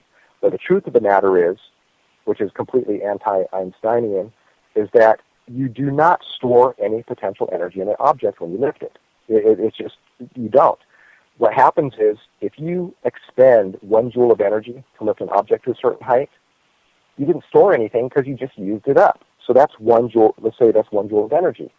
So when you let go of the object mgh, which is mass times gravity times height, the basic formula to calculate how much joules of potential energy is at that object at that height, it doesn't mean that's how much energy is stored in the object in reality. What it means is that's how much potential energy gravity will contribute and will do that much work when it's let go. So when you let go of that object, its gravitational potential comes into that system, pushes the object down, and when the object resists against the ground, that gravitational potential is exerting that force on the mass of the object, doing another 1 joule of actual, physical, real, measurable work. So you only put in 1 unit of work, yet 2 units were done. The 1 unit that you did, lifting it, and the other unit that gravity did as it pushes down on the object and creates work. So you only contributed 1 joule, yet 2 joules of measurable energy were calculated. And that's the truth to gravitational potential being able to come in and actually be used. See, there is no such thing as storing potential, which Einstein would want you to believe, because as long as people are brainwashed into thinking that potential energy is actually, that means it's completely cut off from environmental potential energy, and that the environment cannot contribute to it. To prevent people from really seeing that environmental source potential can come in, contribute to a system, so you can wind up doing more work than what you had to put into it. I hope the listeners could get that, could hear what you were saying. You cut out 3 or 4 times in between that. It got really, really fuzzy for a moment there, just like it was earlier. But I hope that everybody paid enough attention to understand at least the first analogy, hopefully the second analogy as well. I know I learned a lot today. I have a different perspective on free energy itself. I have one last quick question for you, Aaron, and then I will hand it over to Ira, see if he has anything, and then I'll give you the floor for just a moment. My question just comes along the lines of Nikola Tesla. We kind of romanticize about the guy, those of us who know about him. How do we differentiate between what is true and what has just kind of been made up about Tesla or exaggerated? How do we differentiate between the two? Without making a lifelong study out of it, it's pretty hard to tell. Because there is a lot of misinformation out there about Tesla, and what I find is most Tesla experts out there really know almost nothing about him. Most of the Tesla organizations are about celebrating his birthday and doing all this kind of stuff. Yeah. But with the people that I surround myself with, a lot of them have made a lifelong study out of it, and not only go into the theory, but actually build things that work. I would say pay attention a lot. Or pay serious attention to everything that Eric Dollard says about the Tesla sciences, because not only does he build the stuff, he's developed the mathematical models that got rid of all the calculus, all the Maxwell's equations, and all that stuff that only obscures the truth, because it's bare basic algebra is all that's needed to engineer all of it, and he's brought all that math to completion. Because he's the first to tell you if something is fictitious, or if he actually doesn't know, or somebody else came up with it. There's a series of books. I can't remember the author. It might be Leland Anderson, but it's a series of books that compiled a lot of the court depositions that where Tesla was explaining a lot of things in layman's terms, and a lot of that stuff debunks a lot of this stuff out. So-called Tesla experts, and he explains it in very simple analogies. And if people look through a lot of that material, they see a completely different picture of what Tesla was talking about. Tesla did make a lot of comments on his own on different things. He'll just kind of, off the hand, just say something that sounds a little bit crazy, and it's not really based on anything that he was actually working on. But it's, you just have to find what experts do you trust, and who do you want. Actually, my main business and company is a publishing company, A&P Electronic Media at emediapress.com, and we have published quite a bit of books and presentations from Eric Dollard, Jim Murray, Paul Babcock, John Bedini, Peter Lindemann, and the reason I focus on working with this group of people is because it's not just theory. They build things that work. They build machines that demonstrate completely opposite of what's claimed to happen. Right. And so my own circle of influence is who I go to for my authoritative information. and I've built quite a handful of these machines myself. To understand it, it all started just kind of as a hobby, and little by little, it turned into what it is today. But just be very careful of your sources and look, who's building something that they can demonstrate. A lot of these conferences, have a lot of these experts, and they go and they just talk about, all these magical things, but they've actually never built anything in their lives. Yeah. So I would stay away from, people who are, known as so-called pencil jockeys or armchair theorists. They give a good talk on what it's supposed to be like, but they actually can't build anything. And if anybody's listening who's interested in actually, meeting some of these people, I do have an annual conference coming up in, this one is going to be in the middle of July. Anybody can see some of the speakers that I'm going to have there that's going to be showing some working devices. It's EnergyScienceConference.com. It'll be a 3-day weekend. You can come meet Eric Dollard, John Bedini, and some of the others that'll be there, and pick their brains. But that's the group of people who really are considered the pioneers of the modern day free energy movement. And where's that located? Coeur d'Alene, Idaho, which is right next to Spokane, Washington. Okay. About 40. It's right on the other side from the Idaho border. I'm actually in Boise, Idaho, so probably not. About like 3 or 4 hours from me, probably. Yeah, it's not too far. Oh, okay. Yeah, probably about maybe 4 hours or so. Maybe you'd like to come up and interview some of them for your radio show. If you do it on video or something. Yeah, absolutely. That'd be great. That would be great. I'll definitely have to look into that and see if I can work out something. I'd like to pass the puck now to Ira. Ira, do you have any last words, any comments, questions for Aaron? No questions, but just a comment. When it comes to all of this stuff, what I like the most about people like Aaron is that they're bringing forward information of alternatives to what we have been hit with as being quote-unquote reality. They're showing that what we perceive as being real is actually not. It's been only programmed into us to believe that it is that case, and that there is so much more to everything. I just think it's amazing work, and I definitely appreciate the work that you do. I completely agree. Thank you so much. Yeah, thank you, Aaron, for joining us on the show. I know we're having, I guess, more technical problems. I've been here on Skype literally all day recording and doing different things, and this is the first time I've had issues. And Ira, you were cutting out a lot. Aaron, you were a little bit there at the end as well. Hopefully it's just a connection issue, but enough information is out there. I think people should have learned something for today. Our guest, Aaron Murakami, he is the founder of Energetic Forum and Energy Science Forum. He's the author of The Quantum Key and A Course in Mind Power. Aaron, I'll give you the floor for a moment. Take as much or as little time as you need. If you have any comments that you would like to make, anything else you would like to let the listeners know about. If anybody is interested in this, definitely check out the forums. It's all free registration. Come in there. I'm very approachable. So are some of these other people. They're very busy because they do this as a full-time job, working on their own technologies. But quite a few of them participate in the forums. So, definitely come in there, post questions, and don't be bashful.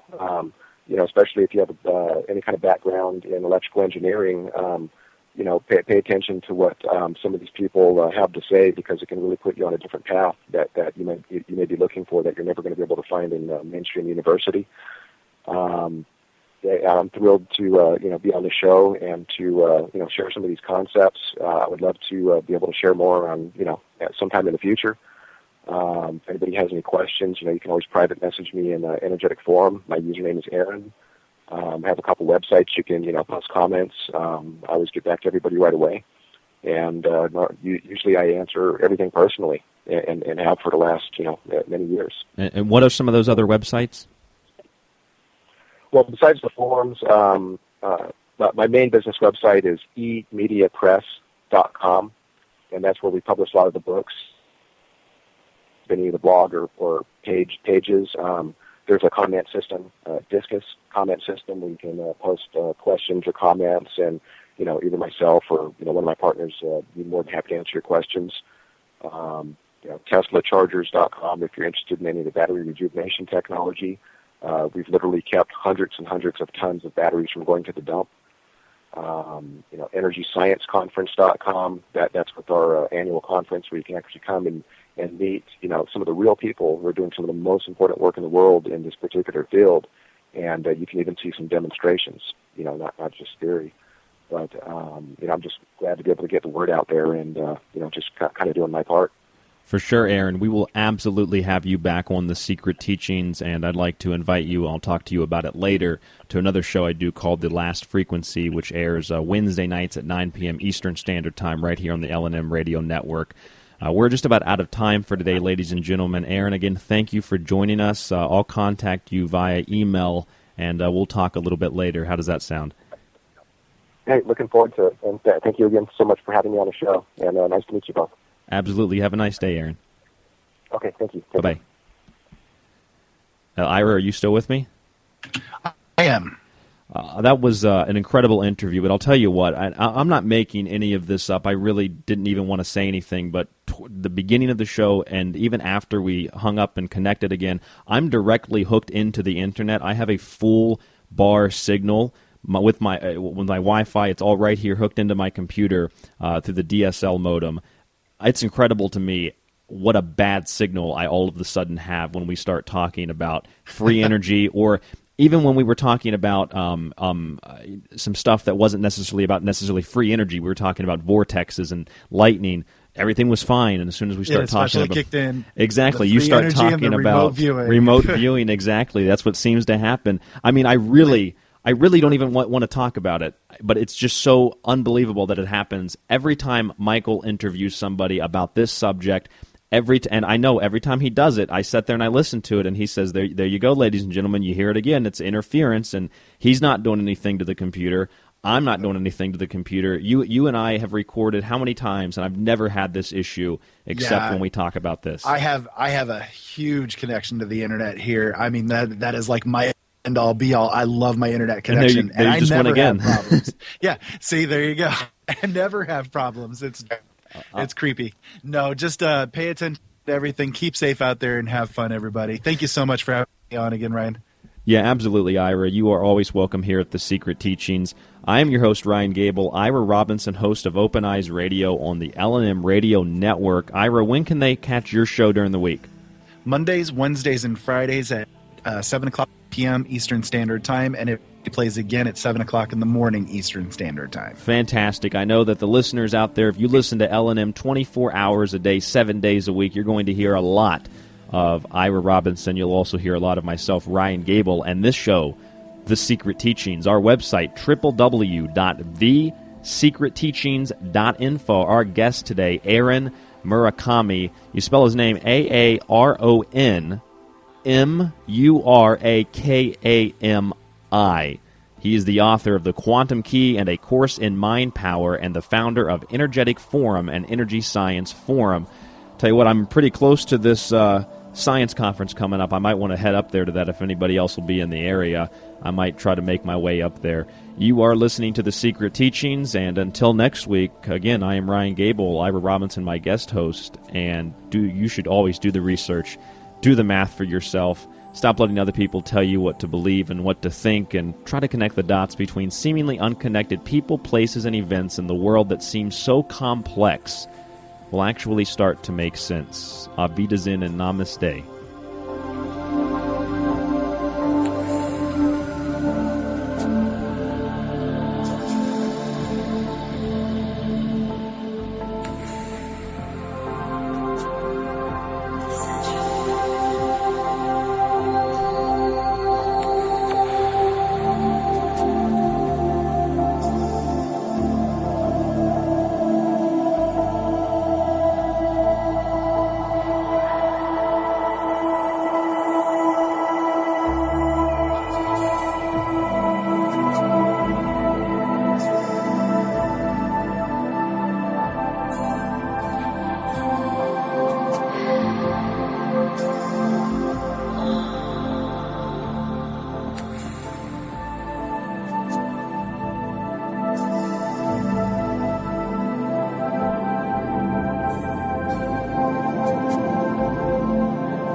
So you're interested in becoming a citizen of the United States. Yeah, I thought I'd at least check it out. Well, welcome. Here in the U.S., ignorance and laziness are prized over an ability to think for yourself and be productive, where you have freedom. The freedom to choose between Coke or Pepsi, and the beauty is it doesn't matter which you choose because they'll both poison you. Just like the GMO food that we approve because, well, big agriculture runs our government.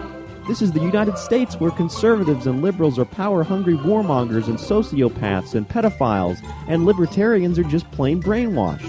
Where we let private central banks of psychopaths print our currency. And, well, the people, they don't even notice because they're too busy spending it on worthless things they don't need. Yes, indeed, the U.S. We liberate nations on a daily basis by spreading democracy. How does that sound so far? Well, now that you put it that way, it kind of sounds terrifying. It sort of sounds like a third world country. Well, all we need to do now is take a small test to determine your knowledge of American history. Can you handle that? Sure.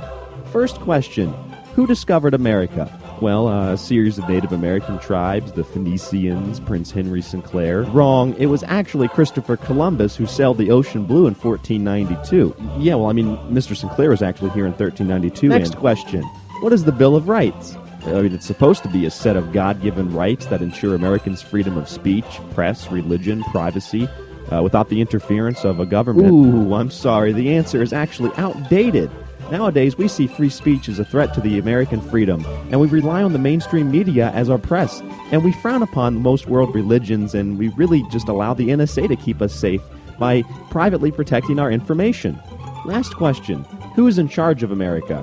Really a series of corporations, the Royal Crown, international offshore banks, big pharma, big business. Oh, I'm sorry, wrong again. The answer is actually God and the President. Too bad you didn't pass the citizenship test, but you still may be able to be a part of this great nation. You can still apply to become president. No need for a birth certificate or proof of citizenship. All you need to do is download the latest version of Photoshop and you're already halfway to the White House. If you do wish to apply to become an American citizen outside of the legal means, you just have to follow 3 easy steps. Number 1, cross the border illegally. Number 2, obtain a minimal paying job illegally. And number 3, collect income taxes on money you didn't legally earn or pay taxes on in the first place. The government does all the rest. They even provide you with free health care, housing, education, entertainment, and protection from discrimination. That's right, America the Beautiful, founded by racist, bigots, and fat white land-holding men who saw women and blacks as slaves and property. I think I'm just going to go listen to the secret teachings. Suit yourself. You'll just miss out on the protection America offers from terrorists. You want the truth? You want the truth? America does not offer protection from terrorists. The American government is run by terrorists. America is not actually free. America is owned by a handful of royals and banks. The American dream is only achieved by a few and is not for all. The American dream? It's still real to me, damn it!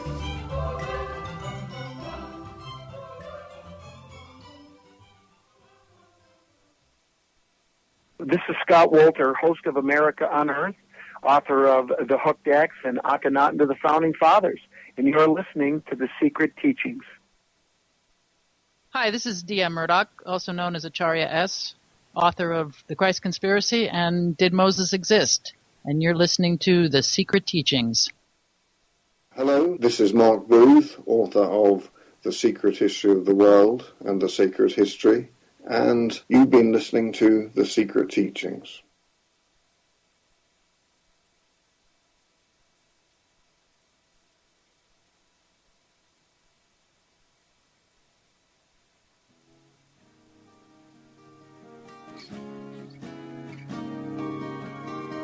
Lawrence, can it be mistakes throughout the constant vows from lost and gone, blind and wrong?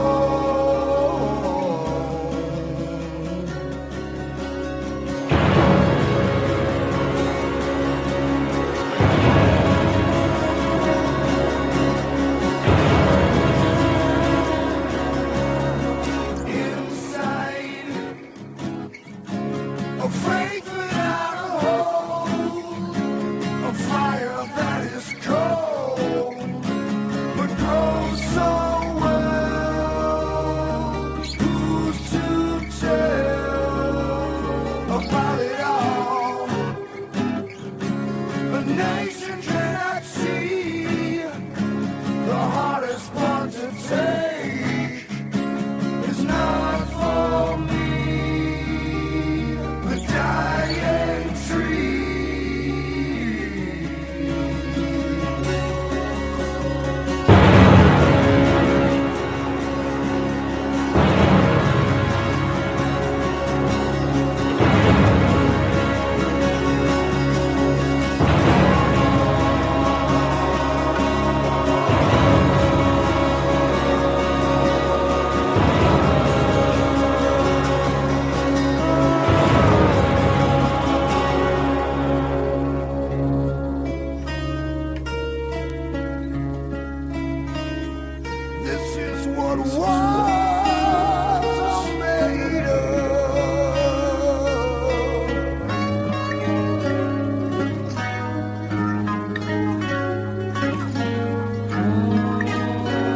welcome back to The Secret Teachings. I am your host, Ryan Gable.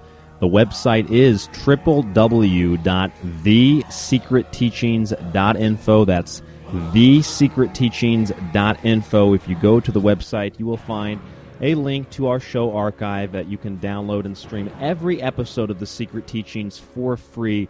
You don't have to sign up or donate any money or anything like that. The information, the shows are always free, although we do ask for donations to help us continue on here on The Secret Teachings, and you can help support the show at thesecretteachings.info. The very top right of the page, there is a PayPal donation button, and of course, any donations over $15, and you will get a PDF copy of my first book, The Grand Illusion: Slaves to Perception. I also have another book coming out here in just a couple of months, sometime in mid-2015, called False Prophets and the Lovers of Children, and you can find more information about that on the website as well. On the line with me, I have my co-host, Mike D. Mike, are you with me? I'm here. Awesome, and we've got that song that you requested playing in the background a little bit still. I'm also joined by Ira Robinson, host of Open Eyes Radio on the L&M Radio Network. Ira, can you hear me? I can indeed, and thank you so much for having me here. It's always a pleasure to be with you, and I'm so excited to be able to talk to Mike as well. Mike, you're like a celebrity. This is the first time that we've all spoke together. This is a Secret Teachings first. I know, yeah. I pop in and pop out, you know. You do. People like the shenanigans that go on here with your Beavis and Butthead antics, as one listener put it. Hey, I gotta say that any donations that people might give or may not give, don't worry, none of that goes to Hillary Clinton's campaign. That's good news. That's really good news. I know Ira that's was amazing. You were pretty concerned about that, I think, when I initially told you. Oh yes, it was definitely in the back of my mind. It was in the forefront of my mind. I was like, oh, God, he's going to support Hillary. Well, you know, guys, in the first hour of today's show, Ira and we spoke with Aaron Murakami, and that was a very serious, very professional hour-and-a-half interview. Got a lot of information out. This last hour and a half of the show today, the reason I wanted to have both of you on, I like the banter and the discussion that myself and Ira, we have, that myself and Mike D, you and I have.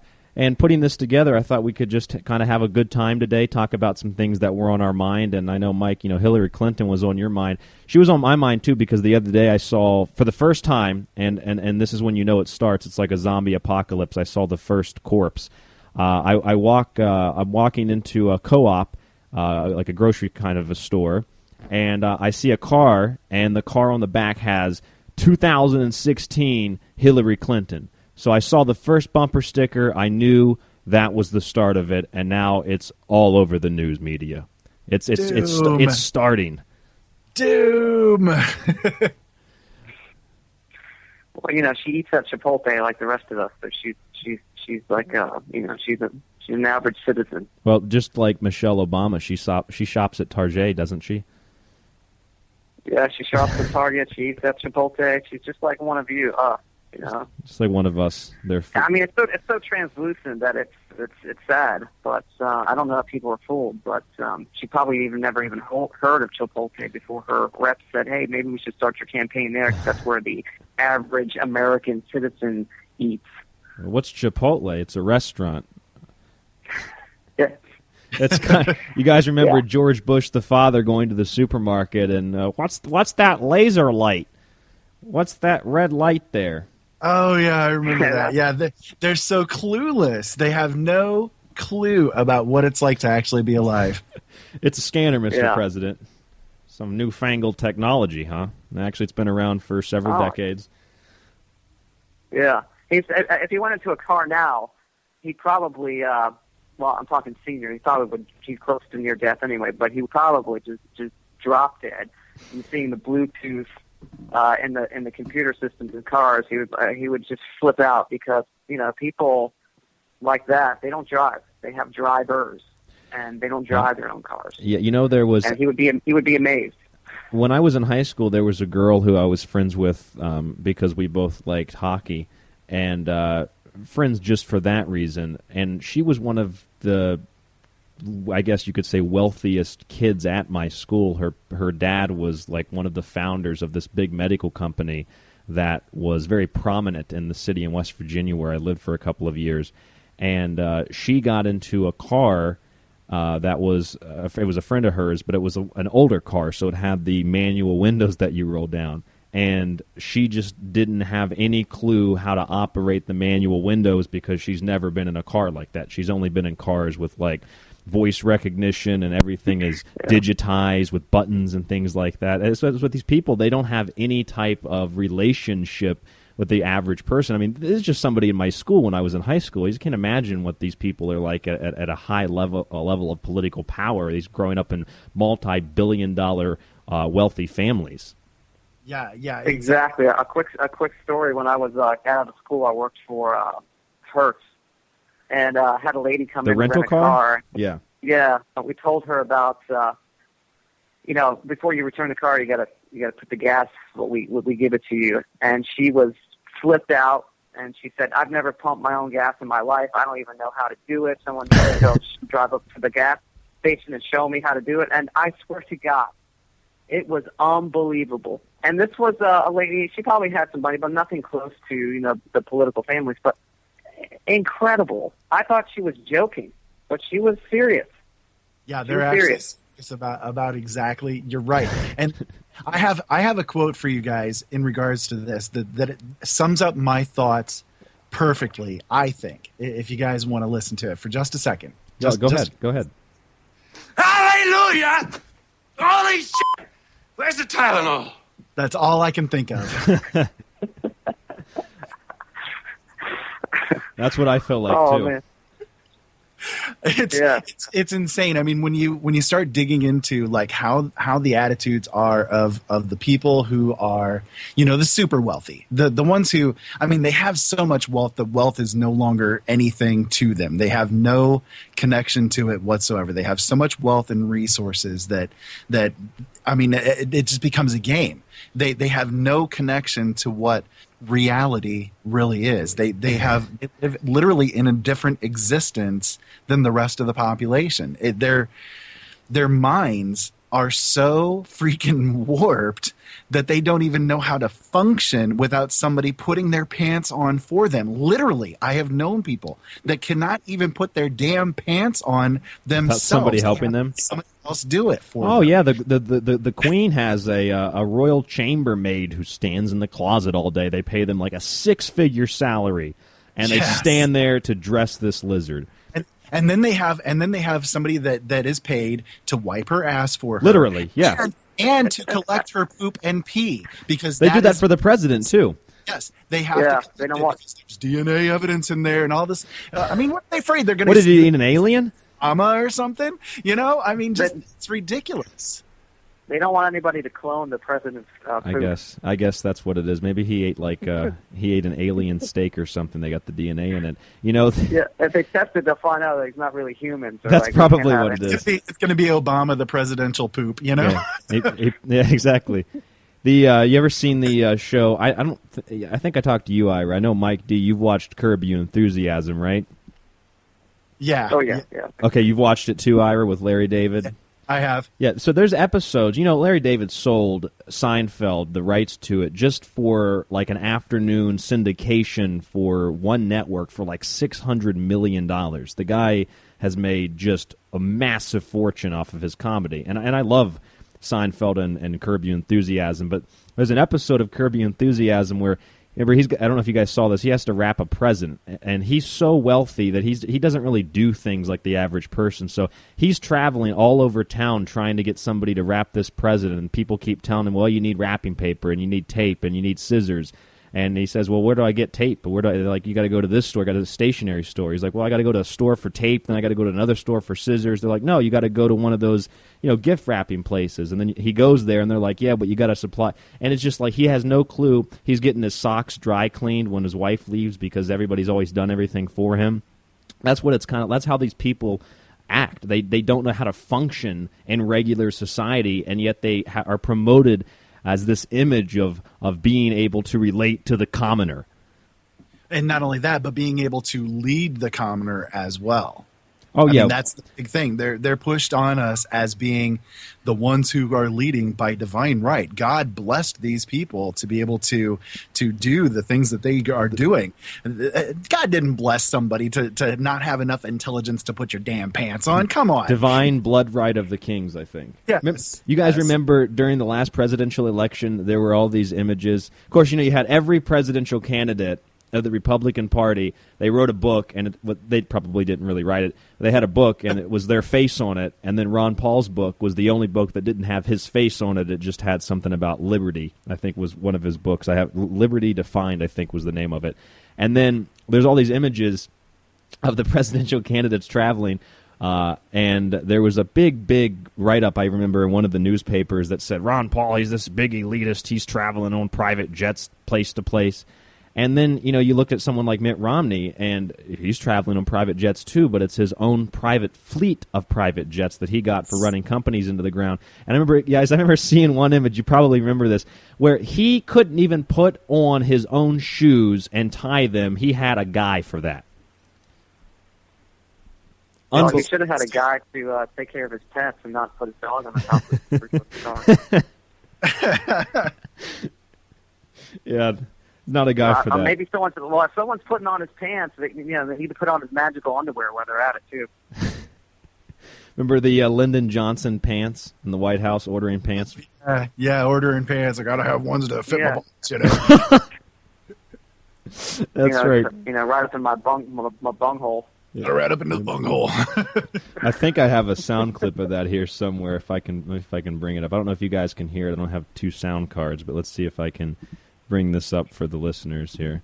Well, you should automatically brought up that Mitt Romney clip and still have that with the Katy Perry one. The Katy Perry, the Howard Stern one, yeah. I'm going to try if I can play this real quick. Brown and a light brown before, except I want 2 or 3 inches. If I can't. It's always a little too tight. Here, I think I got the sound clip. Give me an inch that I can let out there because they cut me. They cut me real deep. Wire fence. These are the best that I've had anywhere in the United States. But when I gain a little weight, they cut me under there. So leave me, you never do have much margin there. But see if you can't leave me about an inch from where the zipper ends. Yeah, this is the President of the United States speaking. Back to my bunghole. Oh, yeah, there it is. He said, leave me about an inch, and then he burps real loud and says, about an inch there behind my bunghole. That's what the president's spending time on, ordering pants in the White House. That was hilarious when you sent that to me, Mike. I had forgot about that sound clip.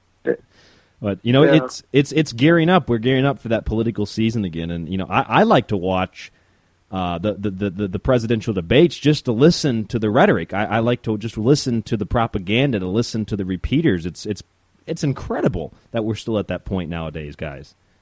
Well, yeah, exactly. I don't know if Mike's ever heard this or not, but I have a sound clip that I do where I put to music from the GOP conference that was going on, the national conference that they had right after 9/11, where they just were saying over and over 9/11, 9/11, 9/11, terrorism, chemical weapons, biological weapons, yes, and horrific terror and horrific horror and weapons of mass destruction, evil doers, Saddam. And this is how they work it. This is how that whole mind control that we've talked about before, Ryan. That's exactly how it works. They put it into the brain. The rest of the masses of people just follow right along, being led by the nose, by the ring that's in their nose, and not knowing any different. And it's just a sad state of affairs. With Hillary Clinton, for instance, this is something that's not being talked about, but this is what I think people really should get out there. According to U.S. Code 18, Section 2701B, any federal employee who knowingly, willfully, or unknowingly destroys any kind of federal documentation in any way is subject to fine, arrest, and is exempt from being able to hold any public office. So with her whole email scandal, destroying over 30,000 emails, never showing her server, I mean, Trey Gowdy saying, oh, well, we can't, I don't have the authority to subpoena her server. Well, then why the hell are you in charge of the investigation then? Anyways, so even with that alone, that right there exempts her from being president. But do you hear anybody talking about that? Nope. Nope, not at all. And you know what? No, we can go back decades too for Whitewater, where she raided Vince Foster's office after he was found dead, and took all those documents. And those documents from Vince's office were never found concerning Whitewater. And then the security cameras were shut off, or he disappeared. Dragged his from body the out of the White House. So, I mean, she's guilty already. She's actually guilty, in my opinion, of the death, or implicated in the death of Vince Foster. So, well, see, you're exactly right, Mike, and I see it two ways. I see that if she becomes president, what happens is we run the risk of two things. One, she could either slip and fall, hit her head again, and forget that she's president, or she could slip, fall, hit her head, and she could develop a time machine. So really, it's a negative, positive kind of a scenario. Well, and not only that, but now they're talking. Actually, they're trying to push for Obama to become her vice president. Really? That's it. That's the big news cycle right now that's going on. Yep.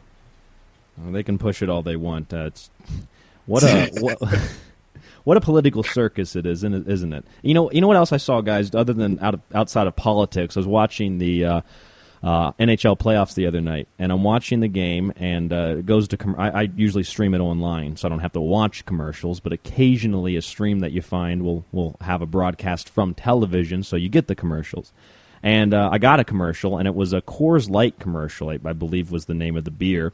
And it's, again, promoting this image of the manly man and the pickup truck, and you'll get all these women and then drinking the beer. It makes you cool, socializing. And then this guy in the background, he's grilling up burgers on a grill because he's a real man, and he's got an apron on that says, "I hate kale." And I remember, Mike, that one commercial where they said, "Kale burgers, that's not what real men eat," something along those lines. It's the same kind of mentality that's being pushed. Yeah, exactly.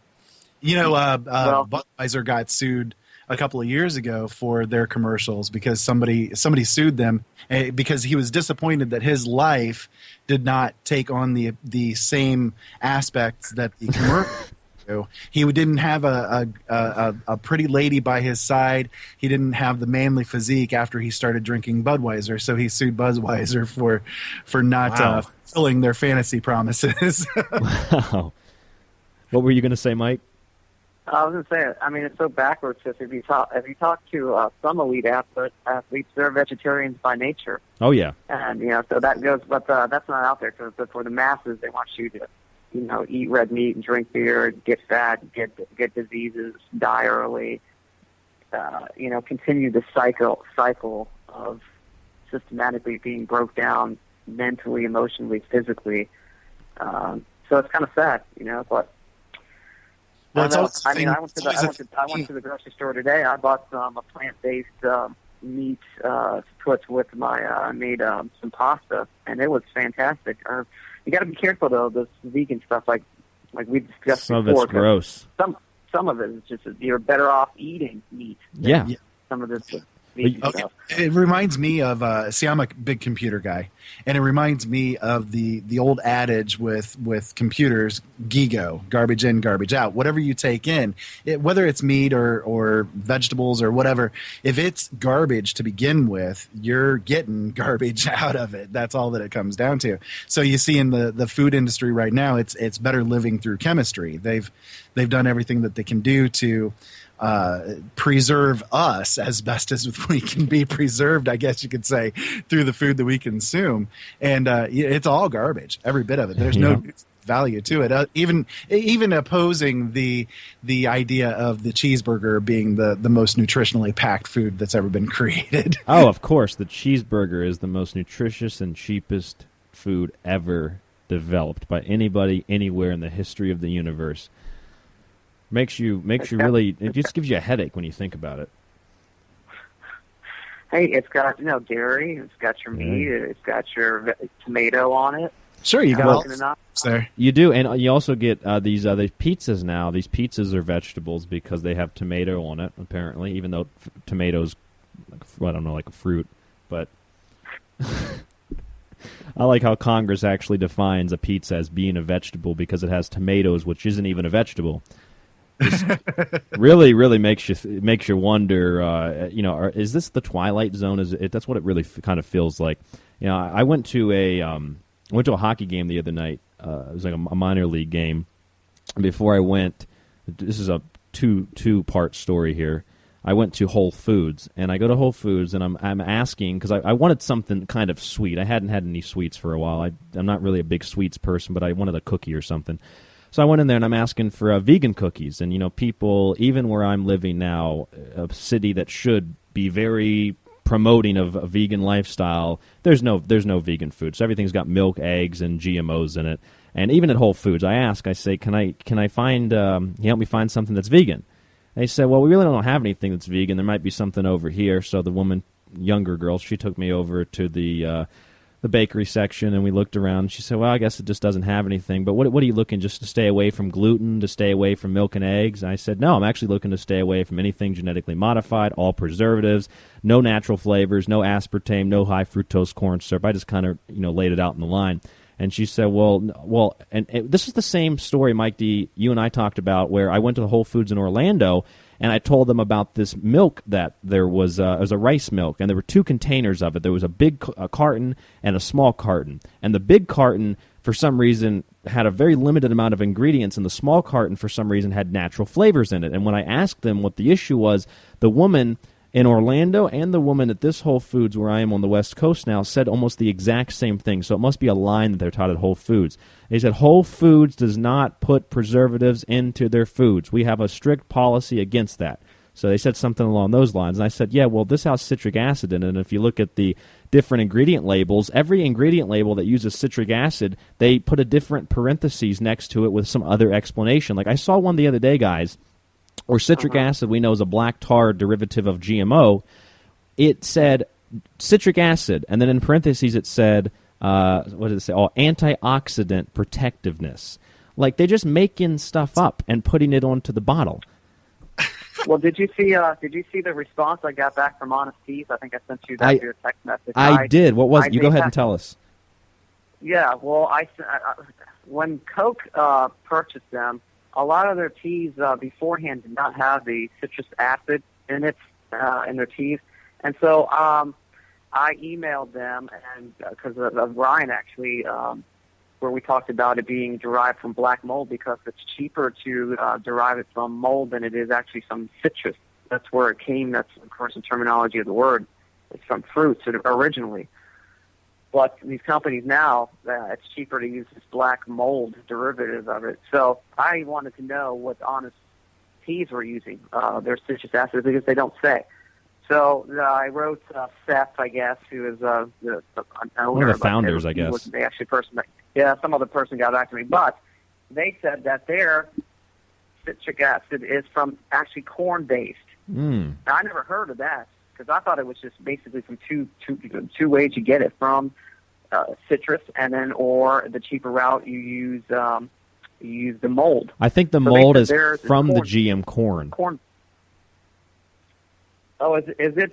I didn't know that. Well, I think that's probably what it is. Yeah, it's derived from corn, and they use the fructose basically to encourage the growth of it. Sounds pretty good. Sounds delicious. And hey, it's honesty. Honesty. They're telling you the truth. They're telling you the truth. Exactly. You know how many? There's products now, guys. If you go to any store, there's like a line of products called Honest Soap, Honest Diapers. Like they use these what you call, Ira, you call them glitter terms. Glitter propaganda. Glitter propaganda. Exactly. Yeah. It's crazy. You see it everywhere. When I was at Whole Foods and I told this girl that, I explained it all in detail to her, and her response was, "Wow, you just kind of blew my mind."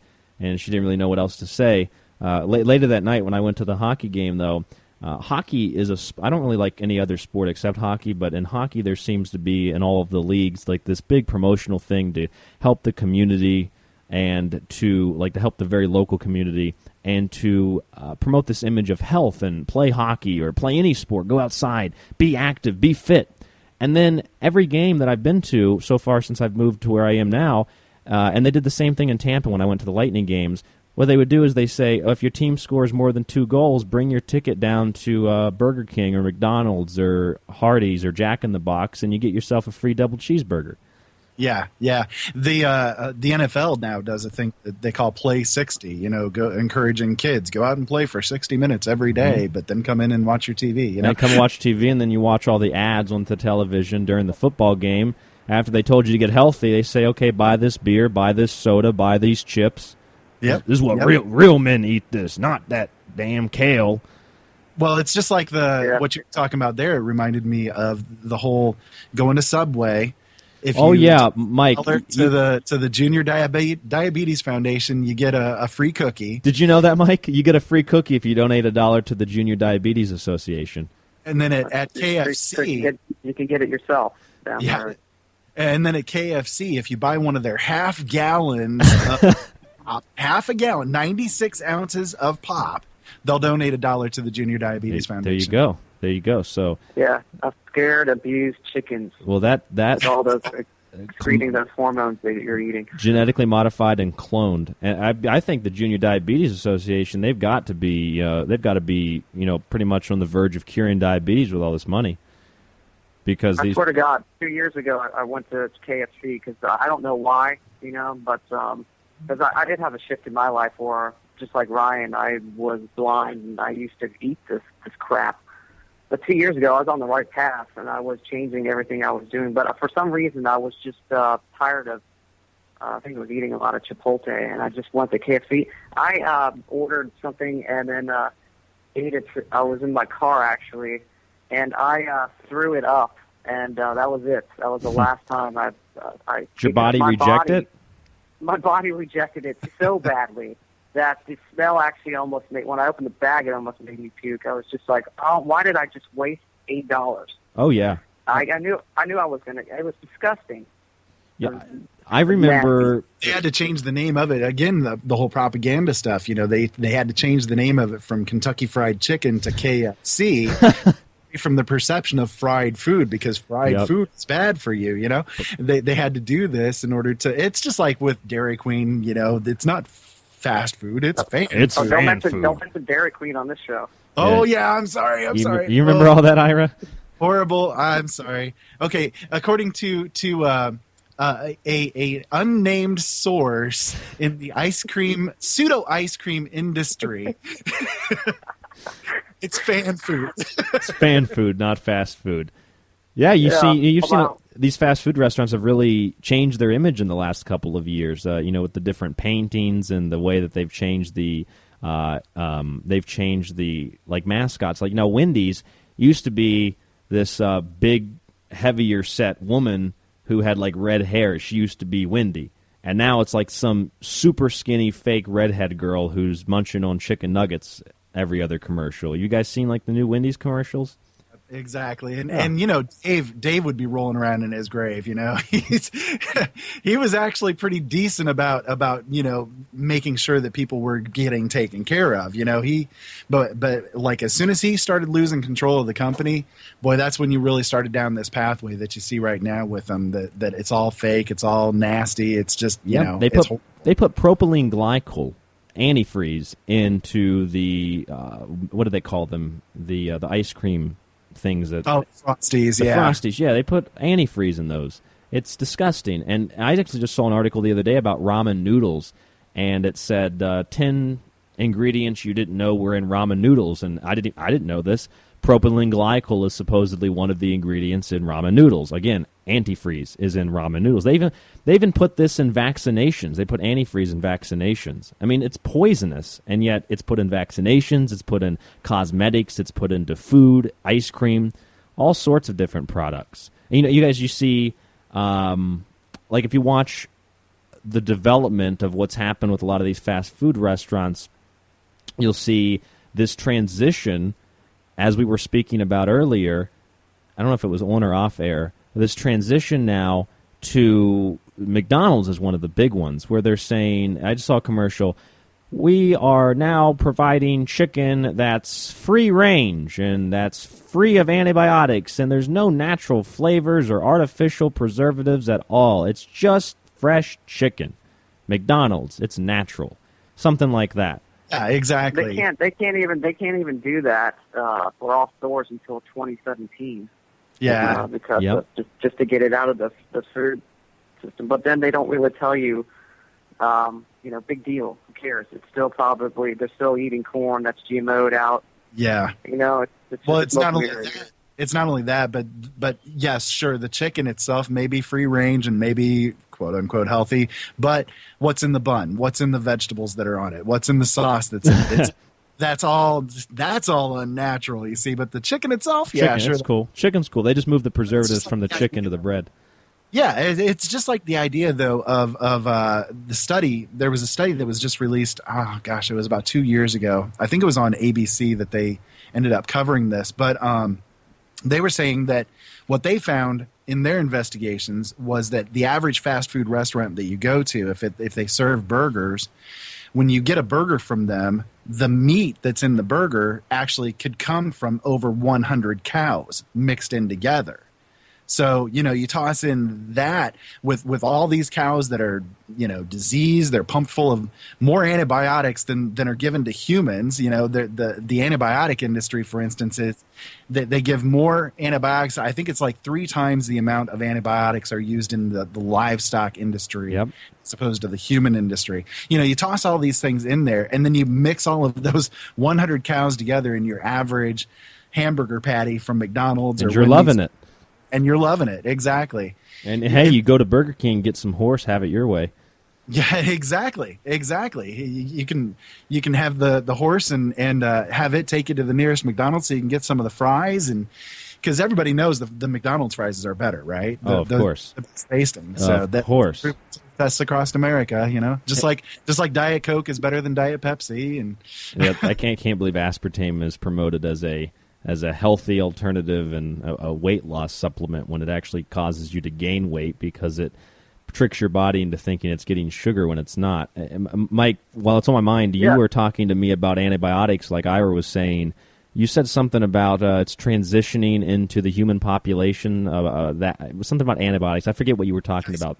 Real quick, I don't mean to interject here or interrupt too much, but my daughter actually just brought me up a good point with the conversation. She was listening to this, my 11-year-old. She said that what she ran across on a study that was released, and I forgot about this, was that in the average burger, the FDA has approved that it's allowed that you can have up to 6 pubic hairs, something like 300 parts per million of urine and 300 parts per million of spit in your average hamburger. Ooh. So, yeah, you're getting that as well as the other stuff. Anyway, sorry, go ahead. No, that's okay. Yeah, we were talking tonight. About... Yeah. She's smart.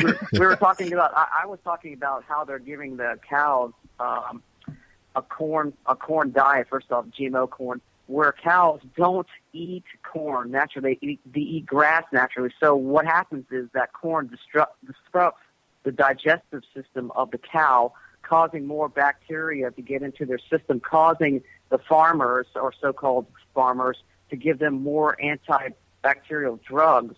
And when they do that, of course, we eat those drugs. That's what we talked about that a couple weeks ago. And cows now, I don't know if you guys know this, cows are actually eating the remains of other cows that... Just about to bring that up, yeah. Yep. I guess they've been doing that for decades. And that's how mad cow disease is spread. Yep. Yeah. You get the prions in the brain, yep. It's crazy. Oh, can I have an article here talking, Ira kind of said a little bit about glitter marketing that I'd like to go through real quickly and have you guys comment on. Yeah, go ahead. I've got an article, 19 brands owned by corporate giants. Okay, so let's... Did you send this to me? Here. I did. I don't know if we ever talked about it, but no, I think we ran out of time. It was a while ago. It was maybe 2 months ago.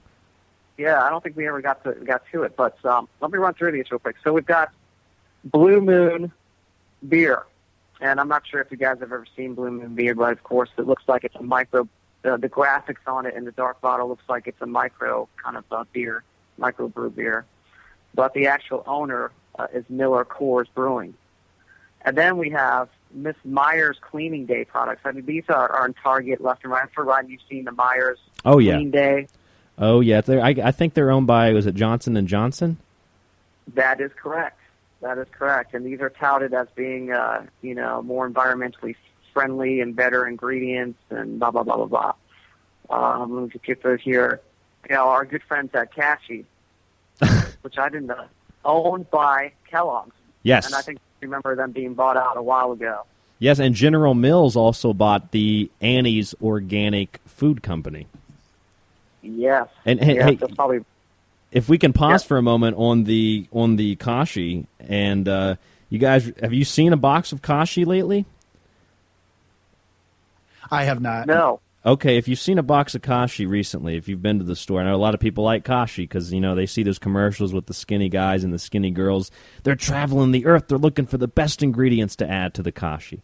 Well, remember, Kashi was in a big scandal a couple of years ago because, what was it, Mike? They said that they were using organic products when they weren't, and then the head of the company said, well, that's the ignorance of the consumer and not to actually check with the company to make sure that we were using organic products. You guys remember that?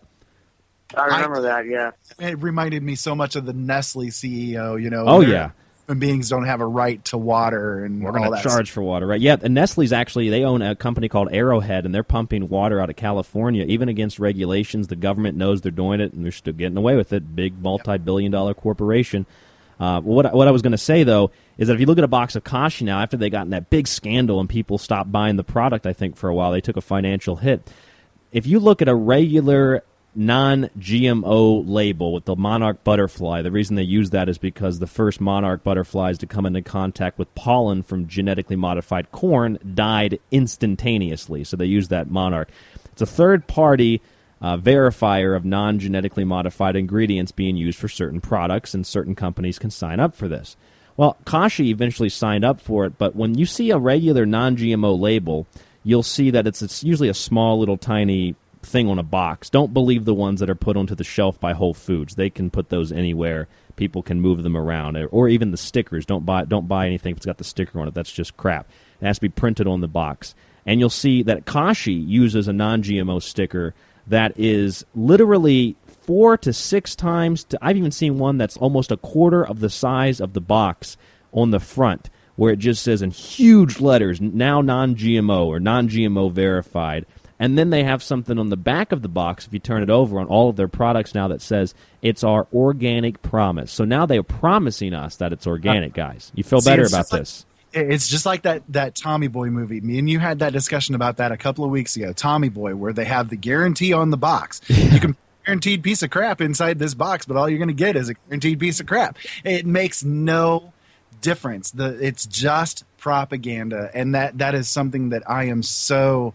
I try to speak about it as much as I can, because propaganda to me, I face it all the time. I'm seeing it everywhere. I was trained in how to do it, So it's like that idea of you drive a car and you're driving the same model car, but then you're driving down the road and you've never seen that car before, but now everybody's driving it. Once you've seen it, you can't unsee it.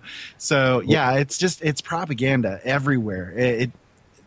They use those terms like natural, wholesome, homemade, or from fresh baked. Fresh baked. Yes, it's all lies. Every bit of it. Lie. Mike, what do you think about the organic promise? Yeah, I mean, they got caught, so now they have to issue a promise. It's just like if they didn't get caught, there would be no promise. No, exactly.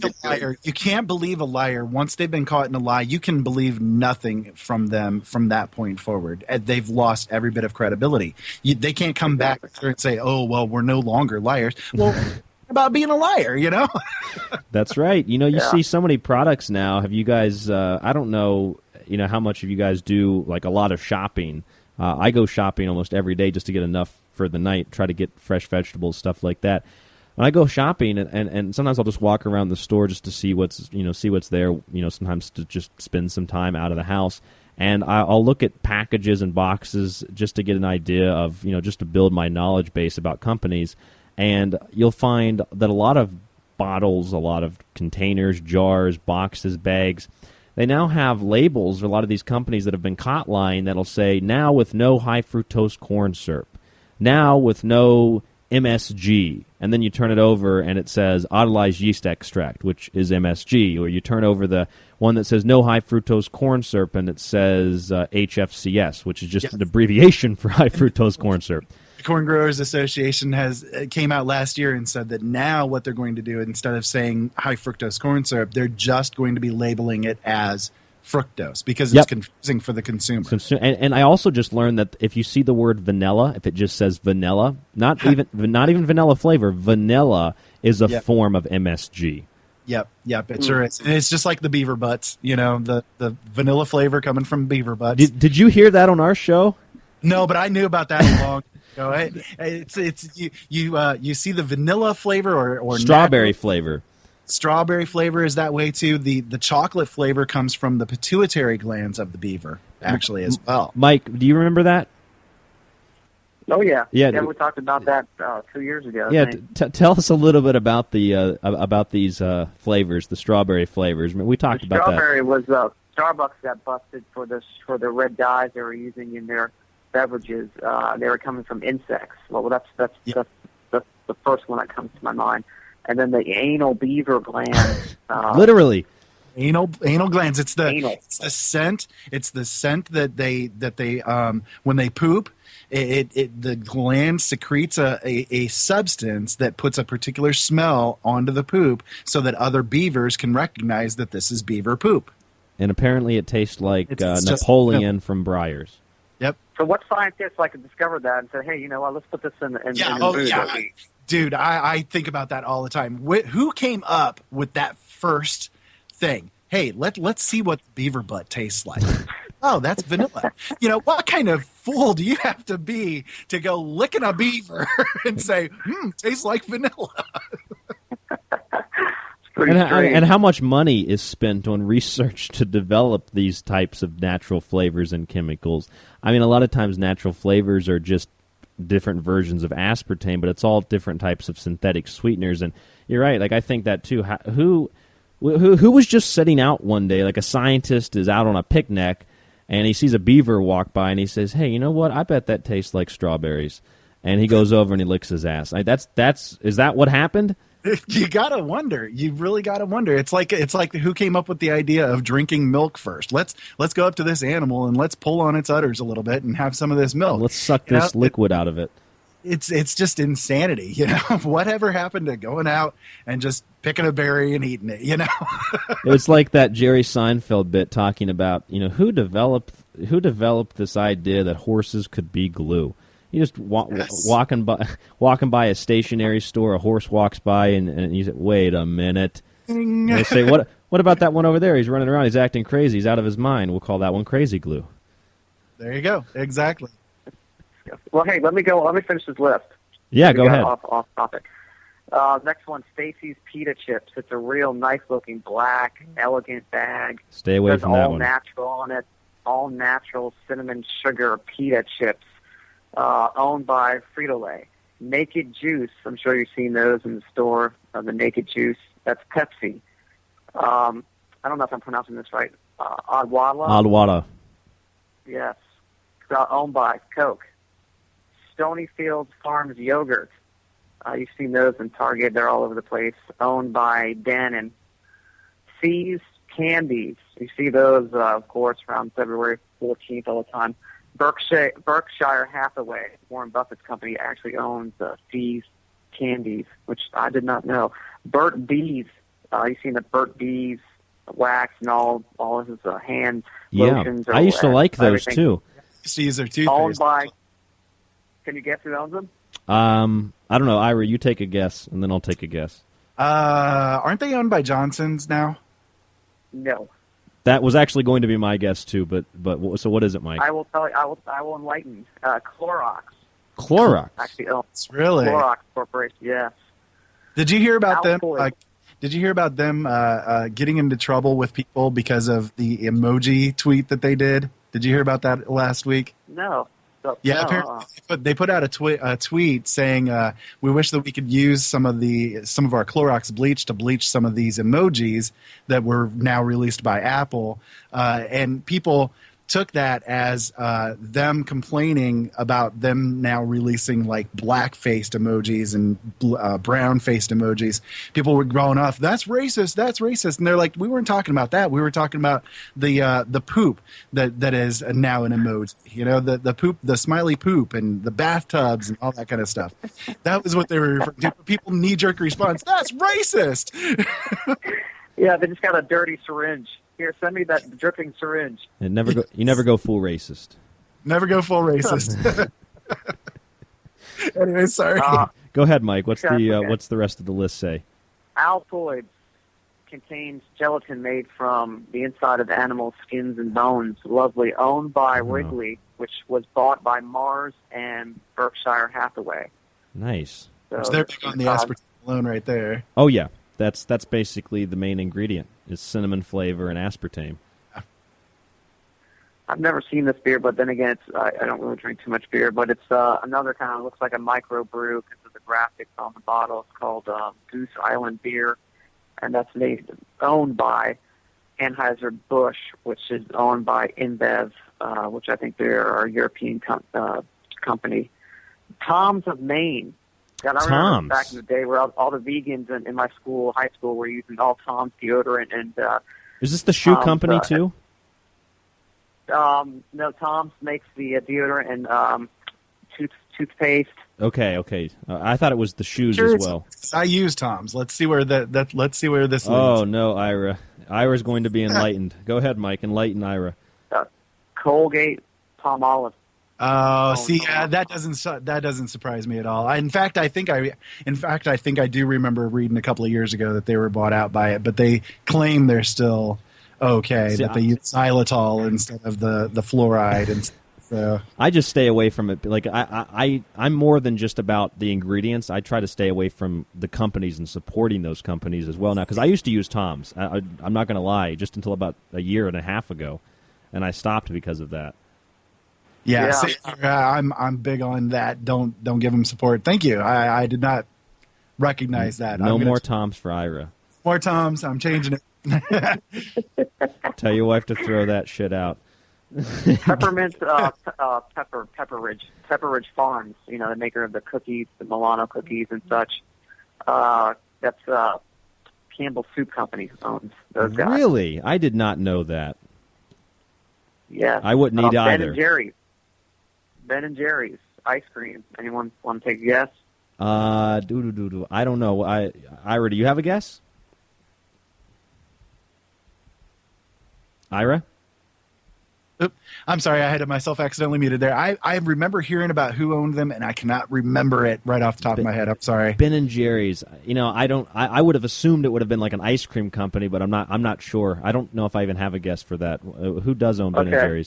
I will tell you. Enlighten me. Unilever.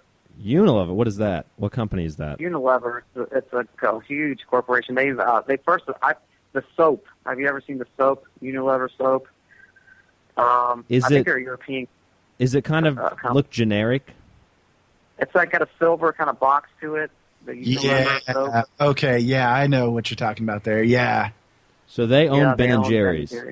Yeah. Ben & Jerry's is supposed to go non-GMO now, and some of the ice creams I found, the newer ones that are supposed to be non-GMO, have really, really scary ingredients in them. And they've still got the natural flavors and the artificial flavors. And people just, all they hear is Ben & Jerry's is going non-GMO, give me a pint. And it's the same thing with the cereal company, Cheerios. They're supposed to go non-GMO. And so apples now are supposed to be, most of them are going to be genetically modified now. You have some companies for public perception, like Cheerios, like Ben & Jerry's, trying to get away from it, but all they're doing is they're just changing the image of it. They're not really changing any of the ingredients. They just change the names of them. Yeah, exactly. It's like Neil deGrasse Tyson came out with some propaganda not long ago. I talked about this on my show a little bit. He was asked a question about, what do you think about GMOs? And he's like, I don't understand the knee-jerk reaction of people who are against it. We've been genetically modifying everything for thousands of years. The bananas that you eat. If you were to go out and eat a wild banana, it'd be completely different. The apples that you eat are, they're little small tart things that are full of seeds, and yet people freak out because we're genetically modifying them through science now. And it's like, dude, they're completely different things. Adaptation and genetic modification are completely different from each other, But that's the kind of propaganda that they put out. That's exactly what this whole GMO labeling crap is all about, I think. Well, it's all about money, too, because the people that have those viewpoints, like, Mike, who was it? Was it Bill Nye, the science guy?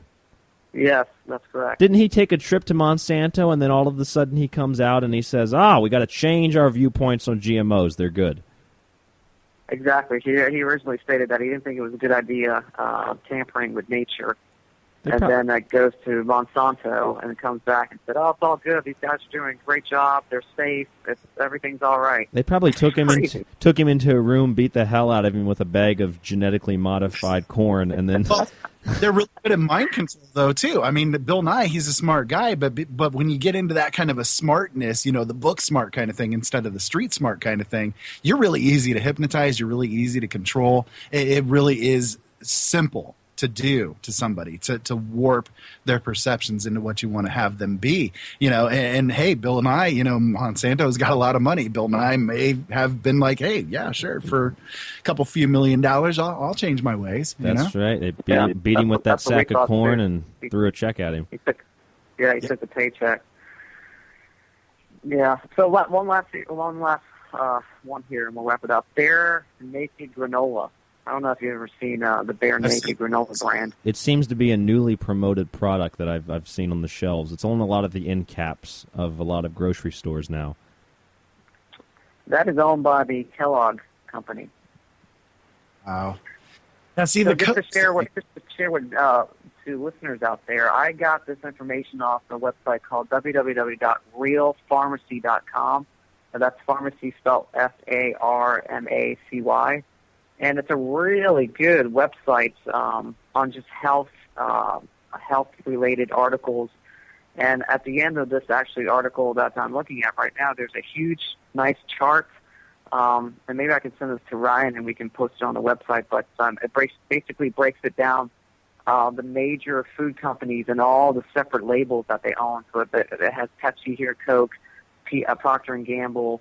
These 10 corporations control almost everything you buy, and that's the graphic. It's really neat. I've seen that graphic, I think, Ira, if you want it, yeah, Ira, please if you want it, I'll send it to you. Yeah, or please Brian can forward it on.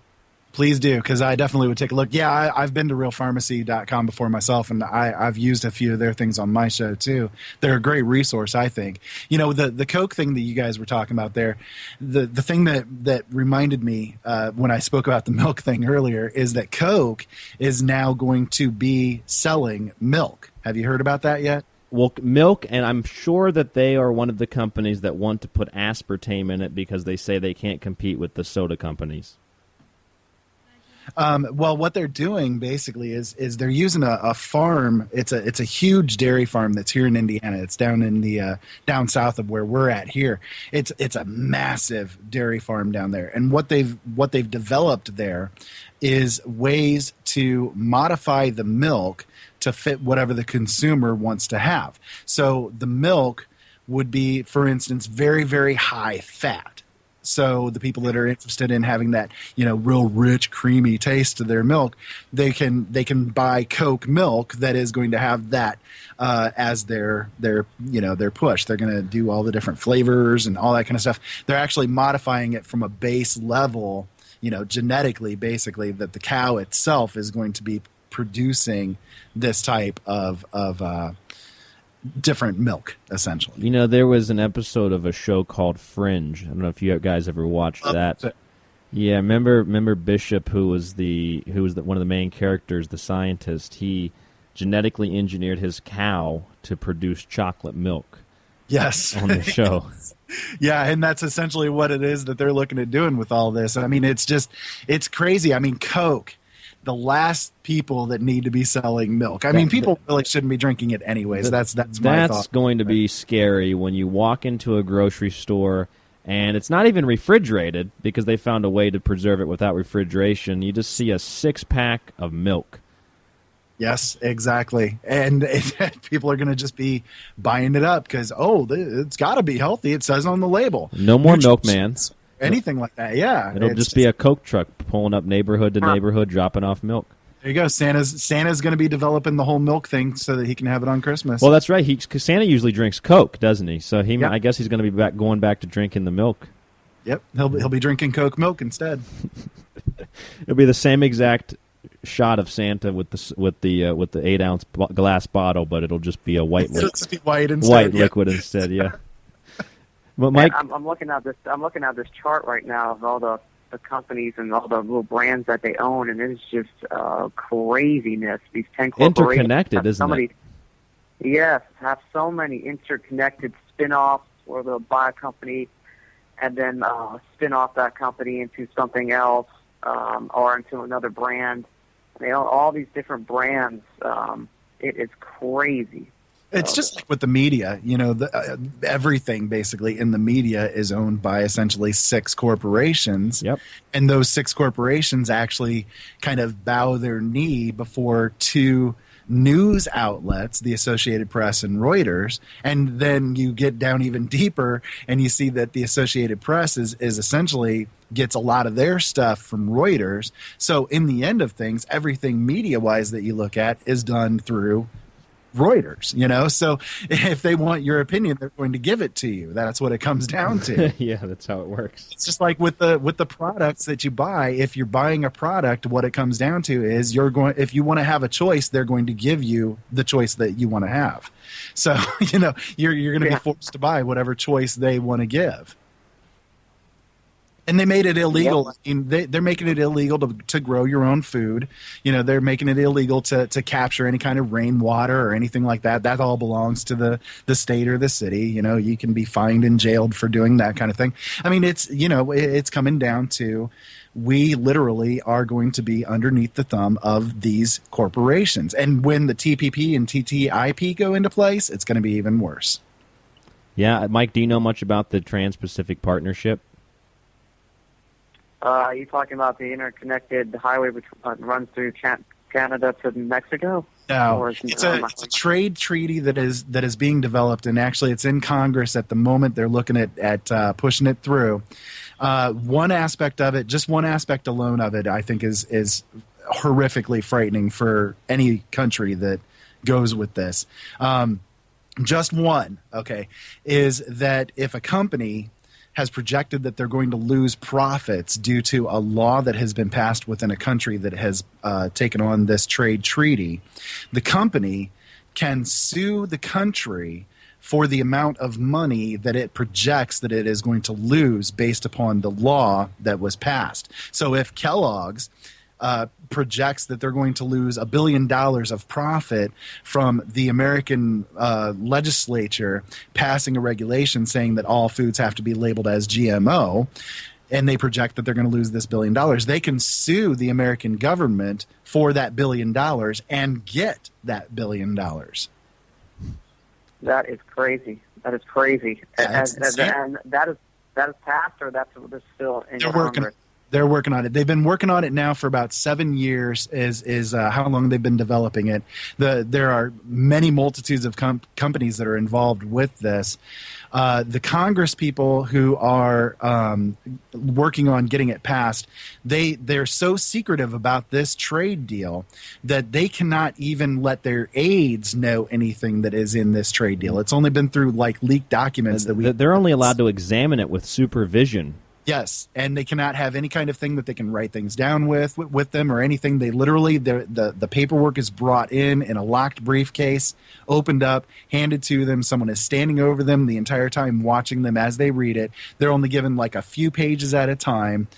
The briefcase is then closed back up and taken away by the person who brings it in. I mean, this is a horror show in the making. It really is. Another one that is being developed is if a country has a regulation that's in place that another country does not, and that regulation is more, I guess, effective, or however you want to put it, than the other countries, then that law or that regulation is considered to be void as an illegal trade practice. So, for instance, us with the EPA, with the Clean Air Act, if another country that has been involved with this trade pact does not have such a thing on their books, our law would be considered null and void because it would be an illegal trade practice against that other country.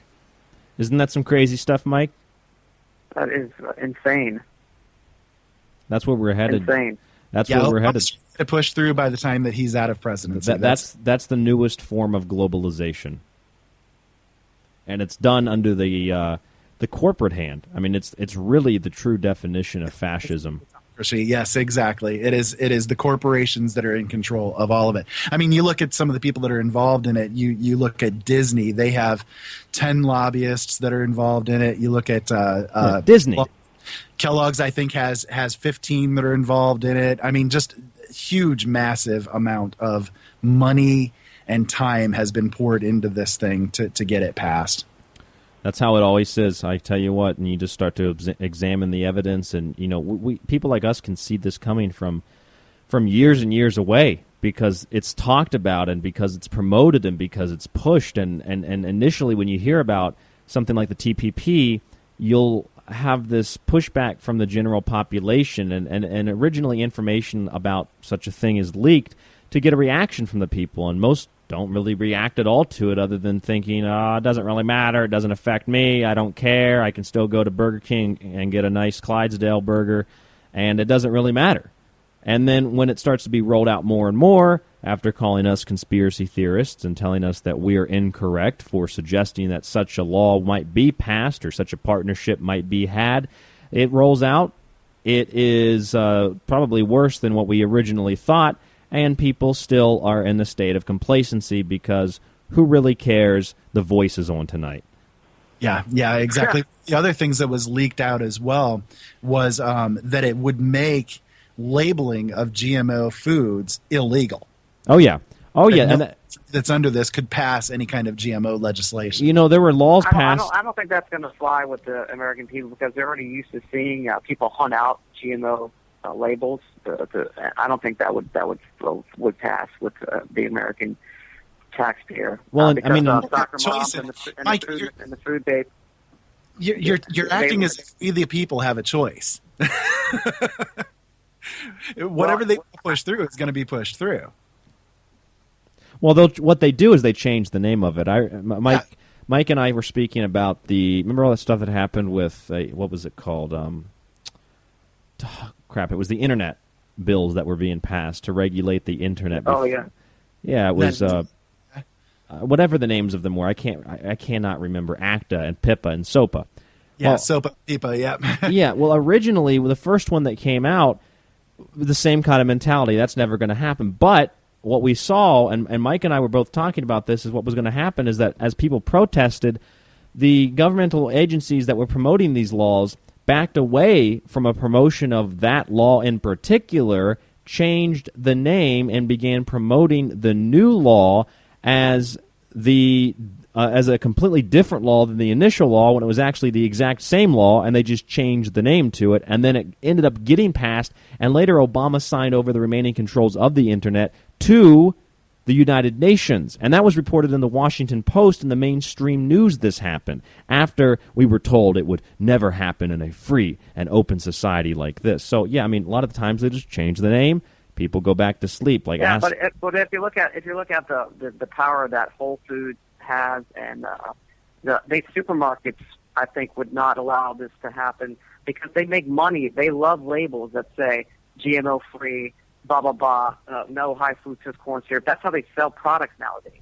So I think there would be a huge. I don't see that passing of GMO labels being banned. But who knows? But I think there's a lot of money at stake for both sides. These companies, the government, and these supermarkets, these corporations, Whole Foods, Earth Origin, they would go they would spend their own money on lobbyists too. I can see this going back and forth for many years before anything ever happens. And I mean, really, all that it's about is the bottom line. It's all about making money. You know, even those companies like Whole Foods, like some of the co-ops like or Earth Origins and places like that. They're all about making money too. If they they can put a little sticker on the shelf that says GMO free, even if it's completely and absolutely not, they do it and people buy into it, and that's partially people's faults. But at the same time, that they have this reliance through social conditioning to believe that anybody, including a grocery store, it's the perception of power and authority. They know what they're doing. They market their food in whatever way because they know how to do it. So they must be right. If it says non-GMO on the sticker, it must be non-GMO. Well, it's like the idea with McDonald's. There was a rumor that was going around a long time ago about McDonald's, and I think that this would be how it would kind of fall under the auspices of being done. The McDonald's claim is 100% pure ground beef, and the rumor was that they were buying it from a company that was named 100% pure ground beef, so they could say, yes, this was 100% pure ground beef. It's the company's name. They'll do little side things like that, there's like I've seen potato chips that are called it was like Bob's Natural Potato or Bob's Organic Natural Potato Chips, but that was the name of the company, yes. and not the actual label to tell you whether or not it was from organically farmed maybe potatoes. Well, that's the FDA's fault for allowing McDonald's to say 100% ground beef when in actuality it only has to be 30% ground beef. The rest are preservatives and stuff to keep the pink slime together. Right. Well, 100%. So they're just using terms that the FDA has labeled to say yes, you can use this, and this is what it actually means. Yeah, or 88% beef from Taco Bell. Well, 100% of the 88% is real beef. We don't know what the rest is. You got it. Exactly. And, maybe they'll buy boxes from a company that's named, GMO free. Yeah. Oh, yeah. That's exactly what happens. There was, I don't know, Ira, if you ever heard this. This was an old episode of The Secret Teachings, but Mike and I were talking about that taco meat, and they had this public relations guy. I know you remember this, Mike. This was great. We did this, I think, like 3 or 4 years ago. This public relation guy comes out from Taco Bell, and he's answering questions about GMOs and about the quality of the meat that Taco Bell has. And here's his response. If I remember correctly, correct me if I'm wrong, Mike. Someone asked him about the corn that they use and whether or not it was genetically modified, and his response to this was something along the lines of this paraphrase. Corn is a substance that's been consumed by Mexicans for generations. Next question. It's like that meme that I've seen going around of math, doing math.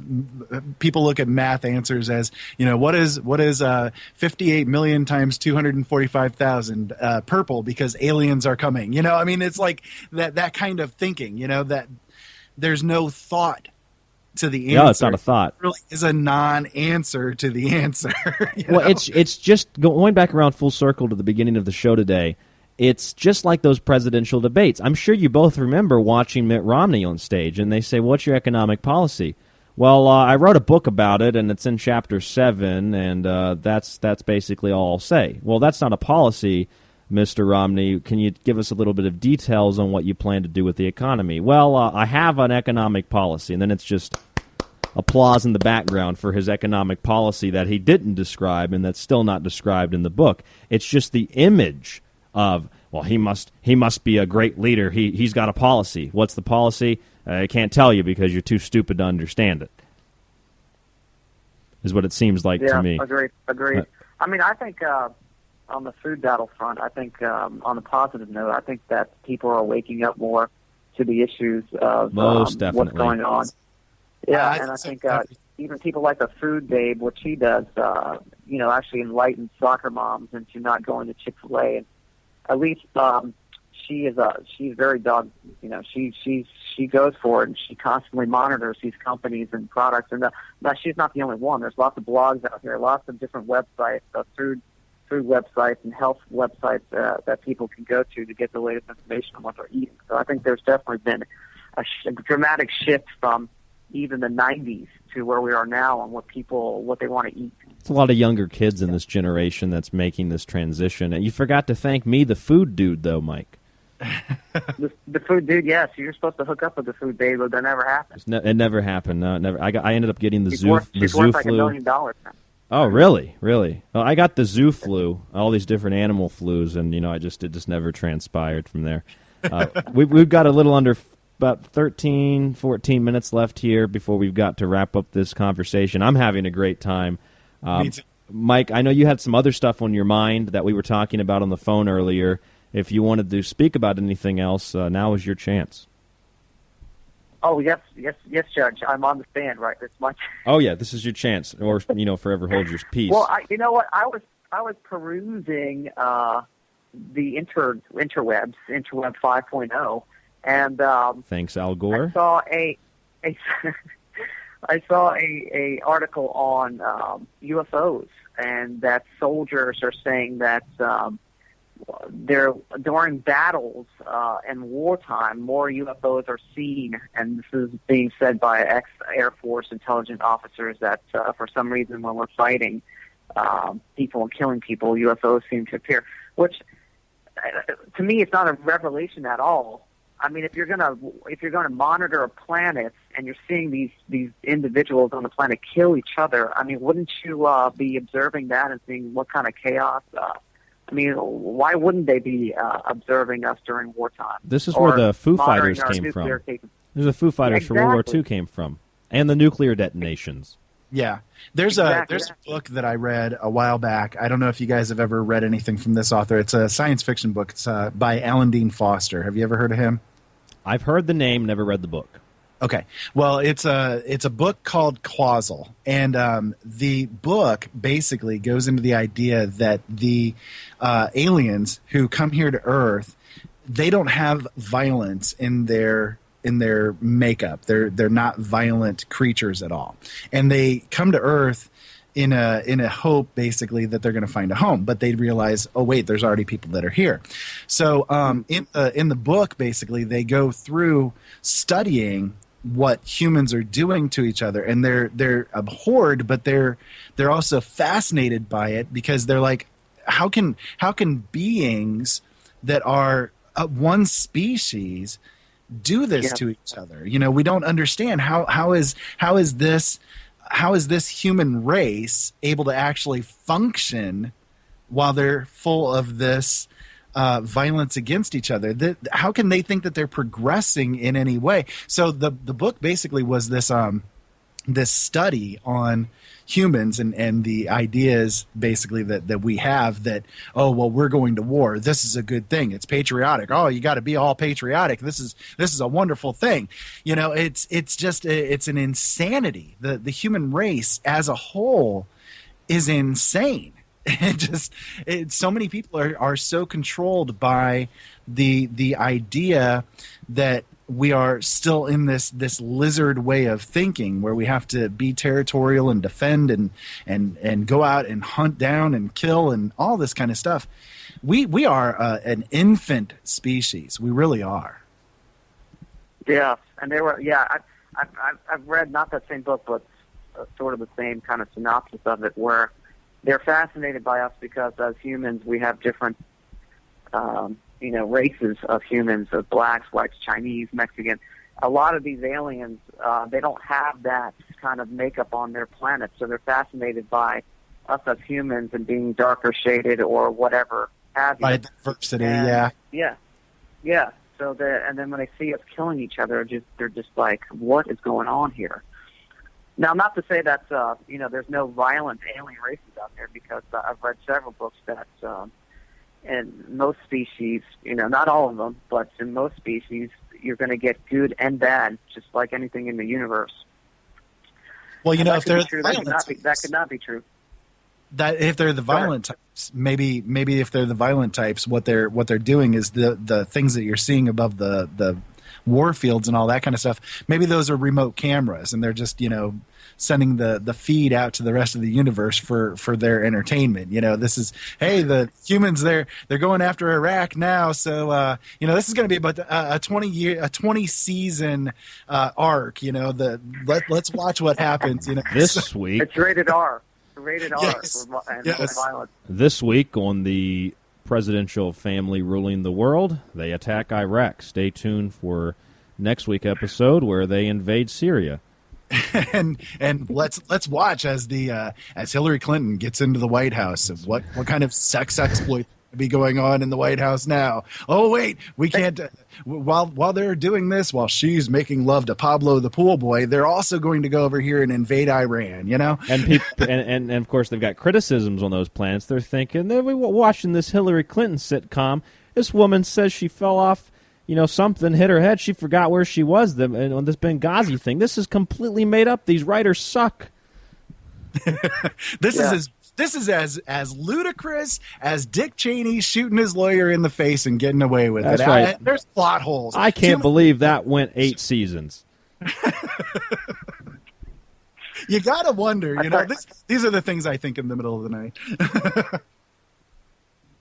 Like we had that Lacerda, the reptile interview, and one of the things that she said, where she said that some of these alien species consider us as kids in the sandbox, where they think of us as babies, but they've got to monitor us to make sure that we don't fall out of the sandbox and hurt ourselves. Thus, some of these aliens are monitoring our nuclear facilities. And then she also stated that some aliens are very indifferent to whatever happens to us on the planet, just like if we as a human being, step in an ant pile, right, by accident or not by accident, we don't go back and try to put that sand back together or help the ants, because the way that we look at ants is how some of these advanced species, aliens, look at us. And I thought that was funny. I thought that was an excellent kind of recognition of humans to higher advances and us to what we think are lower on the totem pole than we are. I was pretty amazed by that comment, because I never thought of that too, but it makes perfect sense.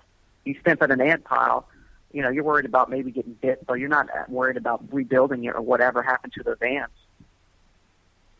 I've thought over the years, too, that maybe something along the lines of they kind of keep us penned in here because they don't want our chaotic nature to spread as a disease kind of thing through the rest of the universe. That's interesting that you say that. That actually correlates with the Elder Gods theory, which is postulated by a man named M. Don Shorn that Mike D. and I interviewed several times.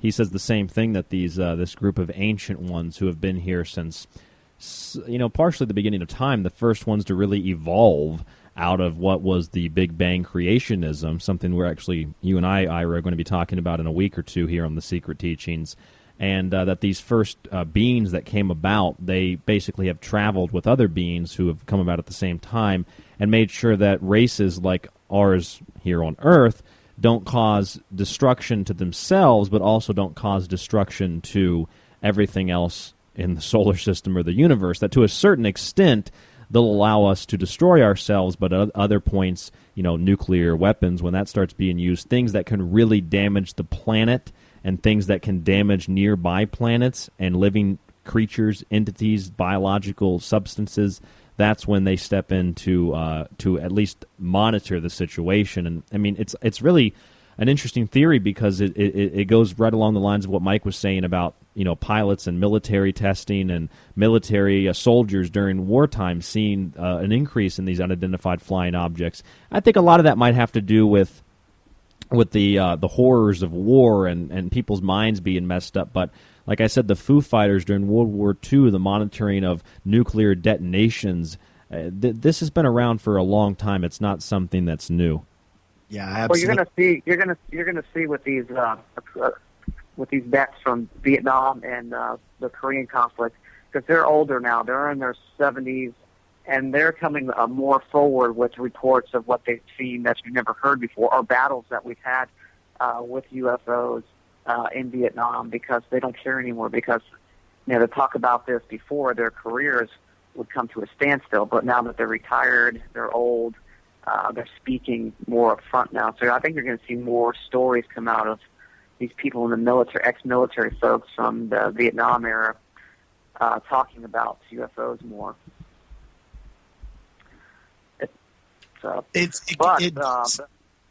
I'm sorry. Go ahead, Mike. Go ahead. Well, I was just going to say, go ahead. It reminds me of I guess the insanity of human beings. We were talking about that a little bit, and it reminds me of the mentality that we have on us in this day and age, where we have this weird dichotomy between high science, or at least what we think is high science, and still this religious zeal that's around, and the weird amalgam that comes about because of this kind of thing. We have, on one hand, we have our military going out and doing all of this stuff that it does, right? We're developing all of these different technologies that can kill people, millions of people in a heartbeat, basically. And then you have stories like one woman in California who ran a church out of her home, starved a 2-year-old boy to death because they thought that he had a demon in him and they were trying to exorcise it out of him. And then after he was dead, tried to enact a resurrection ceremony to back to life. And between these two things, where are we as human beings between these two different aspects that we have on us? It's insanity. It really is. It is. I'll tell you what, that's a whole nother show, and perhaps we can do this 3-way conversation again, start on that topic. Unfortunately, today we're just about out of time, though. I'll give. Well, I've got one more thing to say. That's what I was about to do. Is about to give you the floor for just a moment, Mike, to say any last things that you'd like to speak about. We got about 3 minutes tops. Yes, I just want to say congratulations to Jimmy Church. He's on a Hangar 1 UFO thing on cable that he speaks very eloquently on. But all seriously, good for him. I mean, he's on TV now and the radio, so he's whatever he's doing or whatever he is, he knows he's in his mind. I guess he's probably moving forward. But this article also states that this TV show in the future is going to have an interview of an ex-Marine who says he was stationed on Mars for several years, and that he was part of an off-planet military force. I think we interviewed him on L&M, Ira, didn't we? Yeah. I cannot remember his name, but yeah, he's been on L&M. Okay. Well, he's going to be on TV soon. What's his name, Mike? Is there a name there? No, it doesn't give a name. I know we all. I don't know if Ira was there. I know I spoke to him on L&M with Michael, though. That's interesting. That's cool. What did you think of? What did you think on your interview with him? I don't know, like everything. I think I'm like 60-40 on most people. 60, in favor of there might be some credibility. 40%, I'm backing off a little bit. I've balanced myself out a lot over the years, to be honest. Not that I'm, conceding to the status quo by any means. It's just that there's so much disinformation within this field and this line of study that you have to be very, very careful, because you can be led astray very, very quickly, I find. Yeah, I'm very agnostic on it myself, just that as neutral as I can be with when somebody is coming forward with stories like that. Unless they have like proof in hand that they can show me, I'm very neutral about it. I'm kind of skeptic at heart, I guess you could say, on almost all topics. So yeah, I mean, we're just about out of time, but I'll tell you what, when it comes to being a skeptic does not mean, I'll tell you this, a skeptic does not mean that you're skeptical of everything that you disagree with or everything that conflicts with your prior perceived belief systems. A skeptic is somebody who is skeptical of everything, no matter where the information takes them, no matter where the information leads them. I think that's where we can leave the show for today. Our website is www.thesecretteachings.info. That's thesecretteachings.info. My email, rdgable@yahoo.com. My co-hosts today, Mike D. and Ira Robinson. Thank you guys for joining me. Ira, we'll talk to you later. Thank you so much for having me. Absolutely. Mike D., I'll talk to you later. Yes, thanks, guys. This was very enjoyable. Thanks. It very much was so. It was very illuminating. Hopefully it was illuminating and enlightening to all of the listeners out there. We will speak to you next week right here on The Secret Teachings. I believe coming up next Sunday we've got Eric Dollard, and then we've got Laura Lee from the Ghostbuster Gals, and then we'll be speaking about the Destroyer from the Colburn Bible. So a good month of The Secret Teachings coming up. Stay tuned here to the L&M Radio Network. We'll be right back.